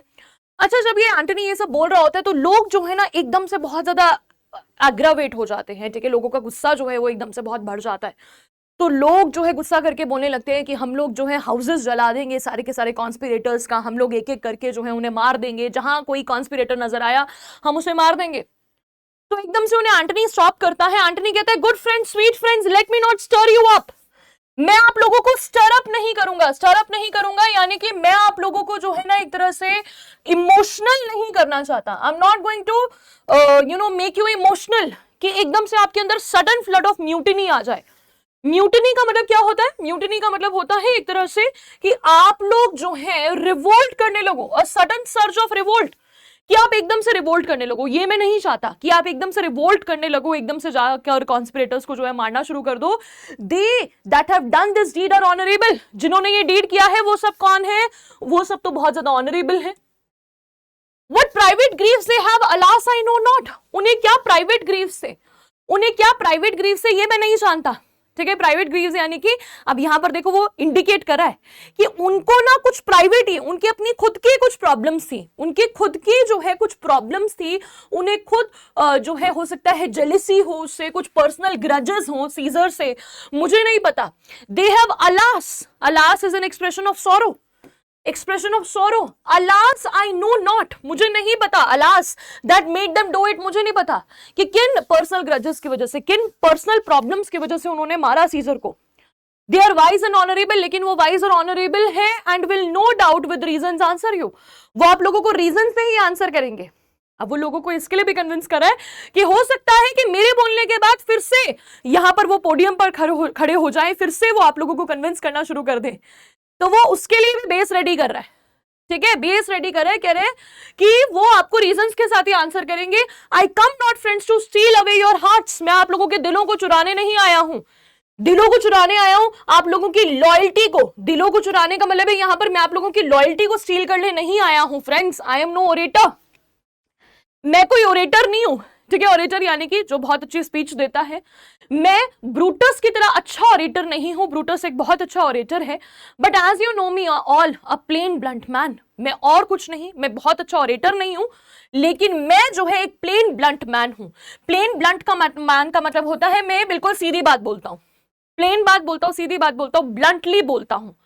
दैट लव माई फ्रेंड, ठीक है, ट्रू लव माई फ्रेंड, ठीक है। मुझे जो है अपने दोस्त से जो है वो बहुत ज्यादा प्यार था, मुझे सीजर से बहुत ज्यादा प्यार था, इसलिए मैं बिल्कुल सच बोल रहा हूं। And they know full well that gave me public leave to speak of him. वो लोग भी अच्छे तरीके से जानते हैं, वो कॉन्स्पिरेटर्स भी अच्छे तरीके से इस बात को जानते हैं, तभी उन्होंने मुझे पब्लिक लीव का मतलब होता है तभी उन्होंने मुझे परमिशन दी, तभी तो उन्होंने मुझे परमिशन दी आप लोगों के सामने बोलने की। For I have neither wit nor words nor worth. अब यहां पर अपनी ही तारीफ कर रहा है, हमें अच्छे तरीके से पता है कि एंटनी खुद को कह रहा है कि मैं ब्रूटस से ज्यादा अच्छा ऑरेटर नहीं हूं, but we very well know कि वो तो बेस्ट ऑरेटर है। उसकी स्पीच तो इतनी ज्यादा स्टडी की जाती है आज तक। वो कहता है कि मेरे अंदर ना तो विट है, ना ही मेरे अंदर वर्ड्स हैं, ना ही मेरे पास वर्ड्स हैं, ना ही मेरे पास वर्थ है, ना ही एक्शन है, ना ही अटरेंस है, ना ही पावर ऑफ स्पीच है, मेरे पास कुछ भी नहीं है टू स्टर मेंस ब्लड। मैं लोगों के ब्लड को स्टर नहीं कर सकता, मूव नहीं कर सकता, मैं लोगों का ब्लड जो है वो मूव नहीं कर सकता, उसे ब्लड को बॉइल नहीं कर सकता। I only speak right on, मैं तो सिर्फ सच बोलता हूं। तो क्या बोल रहा है बेसिकली वो, ठीक है, यहां पर बातों बातों में वो बोल रहे हैं मेरे पास क्लेवरनेस नहीं है, वोकैबुलरी नहीं है, रेपुटेशन नहीं है, बॉडी लैंग्वेज नहीं है मेरे पास, ठीक है। जो भी एक अच्छा ऑरेटर बनने के लिए क्या चाहिए आपको, क्या चीजें चाहिए आपके अंदर? क्लेवरनेस यानी कि विट होनी चाहिए, अच्छे वर्ड्स होने चाहिए, वोकैबुलरी, रेपुटेशन होनी चाहिए, बॉडी लैंग्वेज होनी चाहिए, इलोक्वेंस, इलोक्वेंस यानी वर्ड्स को अच्छे तरीके से प्रोनाउंस करना। प्रोनाउंसिएशन मेरे पास प्रॉपर नहीं है कि मैं आप लोगों के पैशन को स्टर कर सकूं, मैं आपको मूव कर सकूं। I just say what I really think, मैं तो सिर्फ सच बोलता हूं, मुझे तो जो लगता है मैं वो बोलता हूं। सीजर मेरा फ्रेंड था, मैं तो सिर्फ उसके लिए बोल रहा हूं। मैं आप लोगों को यहां पर कन्विंस करने के लिए नहीं आया, आप लोगों का ब्लड बॉयल करने के लिए नहीं आया, आप लोगों को मूव करने के लिए नहीं आया हूं। I tell you that which you yourself do know, मैं तो सिर्फ आपको वही बता रहा हूं विच यू योरसेल्फ नो, आप लोगों को जो ऑलरेडी पता है, show you sweet Caesar's wounds. अब मैं आपको सीजर के वुंड्स दिखाता हूं। अब सीजर के वुंड्स, अनदर विजुअल इमेजरी यहां पर यूज की जा रही है, ठीक है। विजुअल इमेजरी क्या, यहां पर तो वो एक्चुअली में एक प्रॉप यूज कर रहा है, वो प्रॉप यूज कर रहा है। वैसे प्रॉप्स को यूज किया जाता है लोगों के इमोशंस को स्टर करने के लिए, हमारे जो है ना बेसिकली सेंसेस को अवेकन करने के लिए, सेंसेस को इवोक करने के लिए। यहां हमारे इमोशंस इवोक हो रहे हैं। वो कहता है देखो ये सीजर के वुंड्स हैं जो कि पुअर डम माउथ्स की तरह, डम्ब माउथ्स की तरह, डम्ब माउथ्स यानी स्पीचलेस, ये जो इसके वुंड्स है ना ये स्पीचलेस माउथ की तरह है। And bid them speak for me, bid them speak for me यानी कि वो मुझे बोल रहे हैं, वो मुझे बोल रही है कि हमारे बिहाफ पर आप बोलो। ये जो सीजर के वुंड है ना, सीजर के वुंड जो है वो स्पीचलेस माउथ्स की तरह मुझे बोल रहे हैं कि मैं उनके बिहाफ पर बोलूं। क्या बोलूं? I Brutus and Brutus, but were I Brutus and Brutus Antony. अगर मैं ब्रूटस होता और ब्रूटस एंटनी होता, ठीक है, समझ रहे हो ना, अगर मैं जो है ना उसकी जगह पर होता, ब्रूटस एंटनी होता, एंटनी ब्रूटस होता, there were an Antony would ruffle up your spirits. तो जो है ना वो वाला एंटनी, अगर मैं ब्रूटस की तरह होता तो मैं आपकी स्पिरिट्स को रफल अप कर देता, ठीक है। रफल अप यानी कि मैं आपकी स्पिरिट्स को फिल कर देता, एनरिच कर देता, and put a tongue in every wound of Caesar. मैं सीजर के हर एक वुंड को टंग लगा देता, यानी कि मैं उसके वुंड्स के बिहाफ पर एक्चुअली बोल देता जैसे कि ब्रूटस बोलता, क्योंकि वो दिखाने की कोशिश करे कि ब्रूटस तो बहुत अच्छा ऑरेटर है, ब्रूटस अच्छा ऑरेटर है, तभी तो आप लोग ब्रूटस की बातों में आ गए। मैं तो इतना अच्छा ऑरेटर हूं भी नहीं, वैसे वो है बहुत अच्छा ऑरेटर, बट यहां बोल रहा है कि मैं अच्छा ऑरेटर नहीं हूं। अगर मैं ब्रूटस की जगह होता तो उसका एक एक वुंड यहां पर बोल उठता।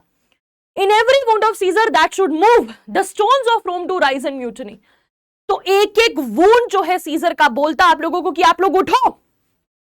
द स्टोन्स, इवन जो रोम के स्टोन्स है ना, पत्थर है, वो भी उठते और म्यूटनी करने के लिए रेडी हो जाते, रिबेल करने के लिए, रिवोल्ट करने के लिए रेडी हो जाते। तो इनडायरेक्टली लोगों को कन्विंस करा है वो, इनडायरेक्टली, डायरेक्टली नहीं बोल रहा है लोगों को कि तुम उठो और म्यूटिनी करो, उठो और रिबेलियस बनो। यहां पर वो लोगों को एक्चुअली में रिबेल करने के लिए इनडायरेक्टली बोल रहे हैं। और उसके बाद वो दिखाता है, एंटनी पढ़ता है सीजर के will, which is the last nail in the coffin. जब सीजर की विल पढ़ी जाती है तो फिर सारी चीजें क्लियर हो जाती हैं। लोग जो हैं उस टाइम पे उनके इमोशंस एकदम जो हैं वो बिल्कुल पिनाकल पर, पीक पर चले जाते हैं, और फिर जो लोग करते हैं वो हम लोग नेक्स्ट सीन में पढ़ेंगे। ये है भाई सीजर की will. Here is the Caesar's will and under Caesar seal. ये सीजर की विल है और उसकी सील के अंडर ये सीजर ने सील करी है। देखो भाई आप लोगों को पता है कि एंटनी ने बहुत नखरे दिखाकर जो है ये विल पढ़ी थी। लोग बहुत टाइम से बोल रहे थे कि उसका टेस्टामेंट पढ़ो, उसकी विल पढ़ो, लेटर पढ़ो, लेकिन वो पढ़ता नहीं है। लेकिन फाइनली पढ़ता है, कहता है to every Roman citizen he gives to every several man यानी कि हर एक इंसान को, to each and every single person he has given 75 drachmas यानी कि गोल्ड कॉइन्स, सिल्वर कॉइन्स, ठीक है, वो कॉइन्स दे रहा है आप लोगों को 75 ड्राचमास। 75 ड्राचमास is a huge amount. Moreover, he hath left, और उसने क्या क्या छोड़ा है आप लोगों के लिए? उसने छोड़ा है आप लोगों के लिए all his walks, अपने सभी वॉक्स जिन पर भी वो वॉक करता था, ठीक है। वॉक्स का मतलब हो गया बेसिकली गार्डन टाइप, ठीक है। उसके प्राइवेट आर्बर्स यानी कि जो इतने भी उसके ऑर्चर्ड्स हैं, ठीक है, जितने भी उसके गार्डन्स हैं, न्यूली प्लांटेड ऑर्चर्ड्स, ठीक है, आर्बर्स, जहां पर ये अपने गार्डन्स हो गया, और जो उसकी साइड में, जो टिबर के साइड में जो उसकी वॉक्स थी, वो सारी की सारी उसने दे दी है, ठीक है। किसके लिए? आप लोगों के एंटरटेनमेंट के लिए। He hath left them you and to your heirs forever, उसने आप लोगों के लिए, आपके heirs के लिए, heirs यानी आपके सक्सेसर्स के लिए, आपके आने वाले बच्चों के लिए भी उसने ये छोड़ दिया है। आप और आपके आने वाले बच्चों से यूज कर सकते हो कॉमन प्लेजर के लिए, फॉरएवर, हमेशा के लिए, कॉमन प्लेजर के लिए, पब्लिक एंटरटेनमेंट के लिए, बेसिकली कॉमन प्लेजर यानी कि पब्लिक एंटरटेनमेंट के लिए। पहले के जमाने में क्या होता था कि जो गरीब लोग होते थे बेटा, उनके पास जो है एंटरटेनमेंट के इतने ज्यादा जो है ना चीजें नहीं होती थी, एंटरटेनमेंट की इतनी फैसिलिटीज नहीं होती थी। सिर्फ जो अमीर लोग होते थे उन्हीं के पास गार्डन्स, वॉक्स होते थे। बेचारे गरीबों के पास इतना टाइम भी नहीं होता था कि वो एंटरटेनमेंट कर पाए। लेकिन यहां पर सीजर जो है, सीजर लोगों के लिए ये सब चीजें छोड़कर जाता है to walk abroad and recreate yourself. Caesar आप लोगों के लिए ये सब छोड़कर गया है ताकि आप लोग भी खुद को एंटरटेन कर सको, इन गार्डन्स का, आर्बर्स का, ऑर्चर्ड्स का यूज कर सको, इन फ्लावर्स से भरे हुए गार्डन्स का यूज कर सको। ठीक है, here was a seizure, here was a seizure, when come such another. ये था सीजर, ये था सीजर। क्या उसके जैसा कोई और आ सकता है? लास्ट में क्वेश्चन पूछ जाता है, क्या उसके जैसा कोई और आ सकता है? और आप लोगों को पता है लोगों का क्या आंसर होगा कि नहीं, बिल्कुल नहीं, उसके जैसा और कोई नहीं आ सकता। और उसके बाद लोग हो जाते हैं बहुत ज्यादा एजुटेट, क्योंकि उसने इनडायरेक्टली लोगों को बोला था कि म्यूटनी मत करो, रिवोल्ट मत करो। ठीक है, लेकिन वो क्या करते हैं वो हम लोग देखते हैं। एक्ट 3 सीन 3 अब हम लोग देखेंगे। ये जो एक्ट 3 सीन 3 है, it is all about mob mentality. Mob mentality समझते हो बच्चों? मॉब मेंटालिटी का मतलब क्या होता है? आप लोगों ने एक चैप्टर पढ़ा था क्लास 9th में, the boy who broke the bank. उसमें आप लोगों ने मॉब मेंटालिटी के बारे में पढ़ा था कि जब कोई इंसान मॉब में हो जाता है, बड़ा सारा ग्रुप बन जाता है एंग्री पीपल का, तो उसके बाद जो है ना लोग बहुत स्टूपिड डिसीजंस लेते हैं, लोग गलत डिसीजंस लेते हैं, लोग जो है ना एक दूसरे की देखम देखी जो है वो बहुत ज्यादा एंगर शो कर देते हैं। यहां भी कुछ ऐसा ही सीन हम लोग देखते हैं। तो सिटीजन का क्या रिएक्शन है? A group of citizens fuelled by Antony speech. लोग एकदम फ्यूल्ड हो गए हैं, चार्ज्ड हो गए हैं। ठीक है, एकदम चार्ज हो गए हैं एंटनी की स्पीच को सुनकर। Seek revenge against the conspirators, वो रिवेंज लेना चाहते हैं कॉन्स्पिरेटर्स से। दे एनकाउंटर सीना, उन्हें मिलता है सीना। सीना एक पोएट है, ठीक है, वैसे सीना एक कॉन्स्पिरेटर भी है, लेकिन सीना एक पोएट है और फ्रेंड है सीजर का। वो फ्रेंड भी है सीजर का और वो एक पोएट भी है। And mistakenly identify him as Cinna the conspirator. लोगों को लगता है कि ये सीना द कॉन्स्पिरेटर है। The citizens attack and kill Sina despite his protest of innocence। और लोग उसे पकड़कर मार डालते हैं। वो लोगों के सामने मतलब बोलता है, प्रोटेस्ट करता है, लोगों के सामने बोलता है कि नहीं भाई मैं कॉन्स्पिरेटर नहीं हूं, मैं तो फ्रेंड हूं सीजर का। लेकिन पीपल डोंट लिसन। वही मॉब मेंटालिटी, लोगों की मॉब मेंटालिटी इस टाइम इतनी पीक पर होती है कि सभी के सभी सिटीजंस डिसाइड करते हैं कि वो उसे मार डालेंगे। रीजन और रैशनैलिटी लोगों की खत्म हो चुकी है। Cinna tries to explain that he is a poet. बेचारा एक्सप्लेन करता है कि मैं पोएट हूं, मैं कॉन्स्पिरेटर नहीं हूं, लेकिन सिटीजन उसकी एक नहीं सुनते। ही कोट्स हिज ओन पोइट्री। बाद में वो अपनी खुद की एक पोइट्री भी बोलता है जो कि हमें नहीं बताई जाती है, highlighting the irony of the situation. Irony of the situation भी यहां पर हमें देखने को मिलती है कि बेचारा अपनी पोइट्री भी सुनाता है, Cinna's please fall on deaf ears. लेकिन जो सीना है उसकी जितनी भी प्लीज हैं, उसकी जितनी भी रिक्वेस्ट है, वो डेफ ईयर्स पर जो है वो फॉल करते हैं। डेफ ईयर्स यानी कि उनके कान बहरे हो चुके हैं, वो बिल्कुल सुनने के लिए रेडी नहीं है, वो तो बहुत ज्यादा एजिटेटेड है। And he is brutally murdered, और बेचारे को ब्रूटली मर्डर कर दिया जाता है। The scene showcases the dangers of mob mentality and the consequences of acting on emotions without reasons. ये सीन हमें क्या दिखाता है बेटा? Mob mentality, as I told you, mob mentality क्या है? मॉब मेंटालिटी यानी कि consequences of acting on emotions. जब लोग इतने ज्यादा इमोशनल हो जाते हैं, जब लोग बहुत ज्यादा फ्यूल हो जाते हैं, एजिटेट हो जाते हैं, तो इस टाइम लोग इतने ज्यादा ओवरवेल्म्ड हो चुके हैं इमोशन से। एंटनी ने उन्हें इतना ज्यादा, एक तरह से मैं कहती हूं कि पावरफुल बना दिया है कि वो क्या करते हैं, वो विदाउट रीजन एक्ट करने लगते हैं। The citizens reaction demonstrate the chaos, demonstrate करता है केओस और वायलेंस जो फॉलो करता है, that erupt when a crowd is manipulated and fuelled by anger. पूरा का पूरा क्राउड इस वक्त मैनिपुलेटेड है, वो फ्यूल्ड है, गुस्से से भरा हुआ है, और गुस्से से भरने के बाद जो वो एक्शन लेते हैं वो वाकई में हम लोग देखते हैं। ठीक है, तो यहां पर सीना द पोएट की इनिशियल डायलॉग्स है। स्टार्टिंग में वो क्या बोलते हैं? I dreamed today that I did feast with Caesar. मैंने आज सपना लिया, आज मुझे सपना आ रहा था। एक्चुअली सीना क्यों आता है? सीना द पोएट बेचारी की मौत आई होती है वैसे, इसलिए बाहर निकलता है, लेकिन एक्चुअली उसका रीजन ये होता है कि वो कहता है आज रात को मैंने एक सपना देखा कि मैं सीजर के साथ फीस्ट कर रहा था, ठीक है, खाना खा रहा था, and things unlucky charge my fantasy. और कुछ ओमिनस साइंस मुझे दिखते हैं, अनलकी चीजें जो है मुझे अपनी ड्रीम में नजर आती हैं। I have no will to wander forth of doors yet something leads me forth. I have no will, मेरे अंदर बिल्कुल भी डिजायर नहीं है, डिजायर नहीं है कि मैं अपने दरवाजे से बाहर निकल के भटकूं। ठीक है, मुझे ये भी लग रहा है कि मुझे घर से बाहर नहीं निकलना चाहिए, लेकिन कुछ है जो मुझे बाहर खींच रहा था। समथिंग लेट्स मी फोर्थ, कुछ है जिससे मैं आगे बढ़ता गया और मैं जो है वो बाहर निकल गया। प्लेबियन पूछते हैं तुम्हारा नाम क्या है, तुम कहां जा रहे हो, whither are you going, where are you going, कहां रहते हो, where do you dwell, where do you live. इस तरह के बहुत सारे क्वेश्चंस जो हैं वो सीना द पोएट से पूछे जाते हैं।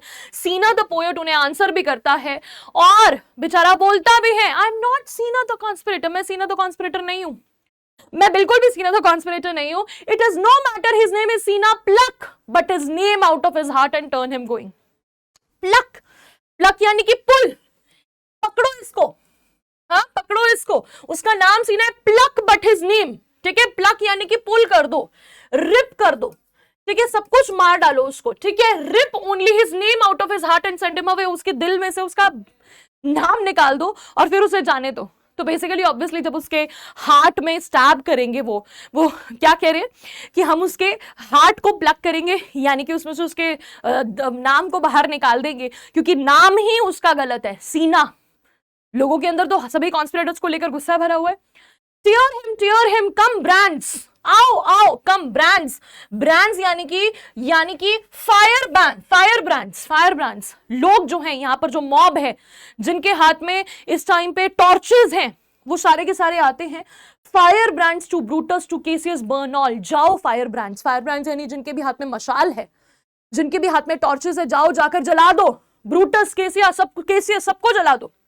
सम टू डीसीएस हाउस, कुछ लोग जो है वो डीसीएस के घर पे जाएंगे, कुछ कास्का के घर पे जाएंगे, कुछ लिगारियस के घर पे जाएंगे, जाओ सारे के सारे चले जाओ। तो this is mob mentality, this is the thing. People are so agitated, वो एक एक कॉन्स्पिरेटर के घर जाते हैं और उनके घरों को जलाने की कोशिश करते हैं, जलाते हैं, उन्हें मारना चाहते हैं, और एंड में हमें यह पता चलता है कि केसियस और ब्रूटस तो भाग चुके हैं। केसियस और ब्रूटस जो हैं वो भाग चुके हैं, और केसियस और ब्रूटस बाद में जाके जो है ऑफ कोर्स वो लोग भी वॉर के लिए प्रिपेयर करने लगते हैं। जिस वॉर को कौन लड़ेगा पता है आप लोगों को, एंटनी जो है फाइट करने वाला है, और एंटनी के साथ फाइट करने वाला है एक बहुत ही special person, that is Octavius. ठीक है, अभी तक तो हम लोग ऑक्टेवियस की सर्वेंट की बातें सुनी है हमने, अब हम ऑक्टेवियस से भी मिलने वाले हैं, और एक और थर्ड पर्सन की एंट्री यहां पर होने वाली है। ये थर्ड पर्सन कौन है जो पावर में होगा, उसके बारे में हम लोग एक्ट 4 में बच्चों पढ़ेंगे। तो जिस तरह से एक्ट 3 के इंपॉर्टेंट डायलॉग्स मैंने आपको कराए, की पॉइंट्स मैंने आपको कराए, आई होप आपको सारे के सारे समझ में आ गए होंगे। ये मुझे लगता है कि ये काफी इंपॉर्टेंट की पॉइंट्स हैं, काफी इंपॉर्टेंट ये जो डायलॉग्स हैं जो कि एग्जाम में मोस्ट लाइकली टू कम। तो आप लोग अच्छे तरीके से इसको रीड करो, अच्छे तरीके से एक एक डायलॉग को आप लोग समझो। जितना ज्यादा आप इन डेप्थ इनको पढ़ोगे उतना ही ज्यादा आपके लिए हेल्पफुल होगा। इसीलिए आप लोगों की हेल्प के लिए मैंने एक तरफ जो है अर्ली मॉडर्न इंग्लिश, एक तरफ जो है मैंने मॉडर्न इंग्लिश लिखी है। तो मॉडर्न इंग्लिश में उसको आप लोग रीड करते रहिए, एक एक वर्ड जो है वो समझिए, उसके पीछे के इमोशंस को समझिए, बिकॉज हर एक चीज इंपॉर्टेंट है, क्योंकि एमसीक्यूज भी आप लोगों को सॉल्व करने हैं। थैंक यू सो मच बच्चों, मिलते हैं नेक्स्ट सेशन में। Till then take care, bye bye, love you all.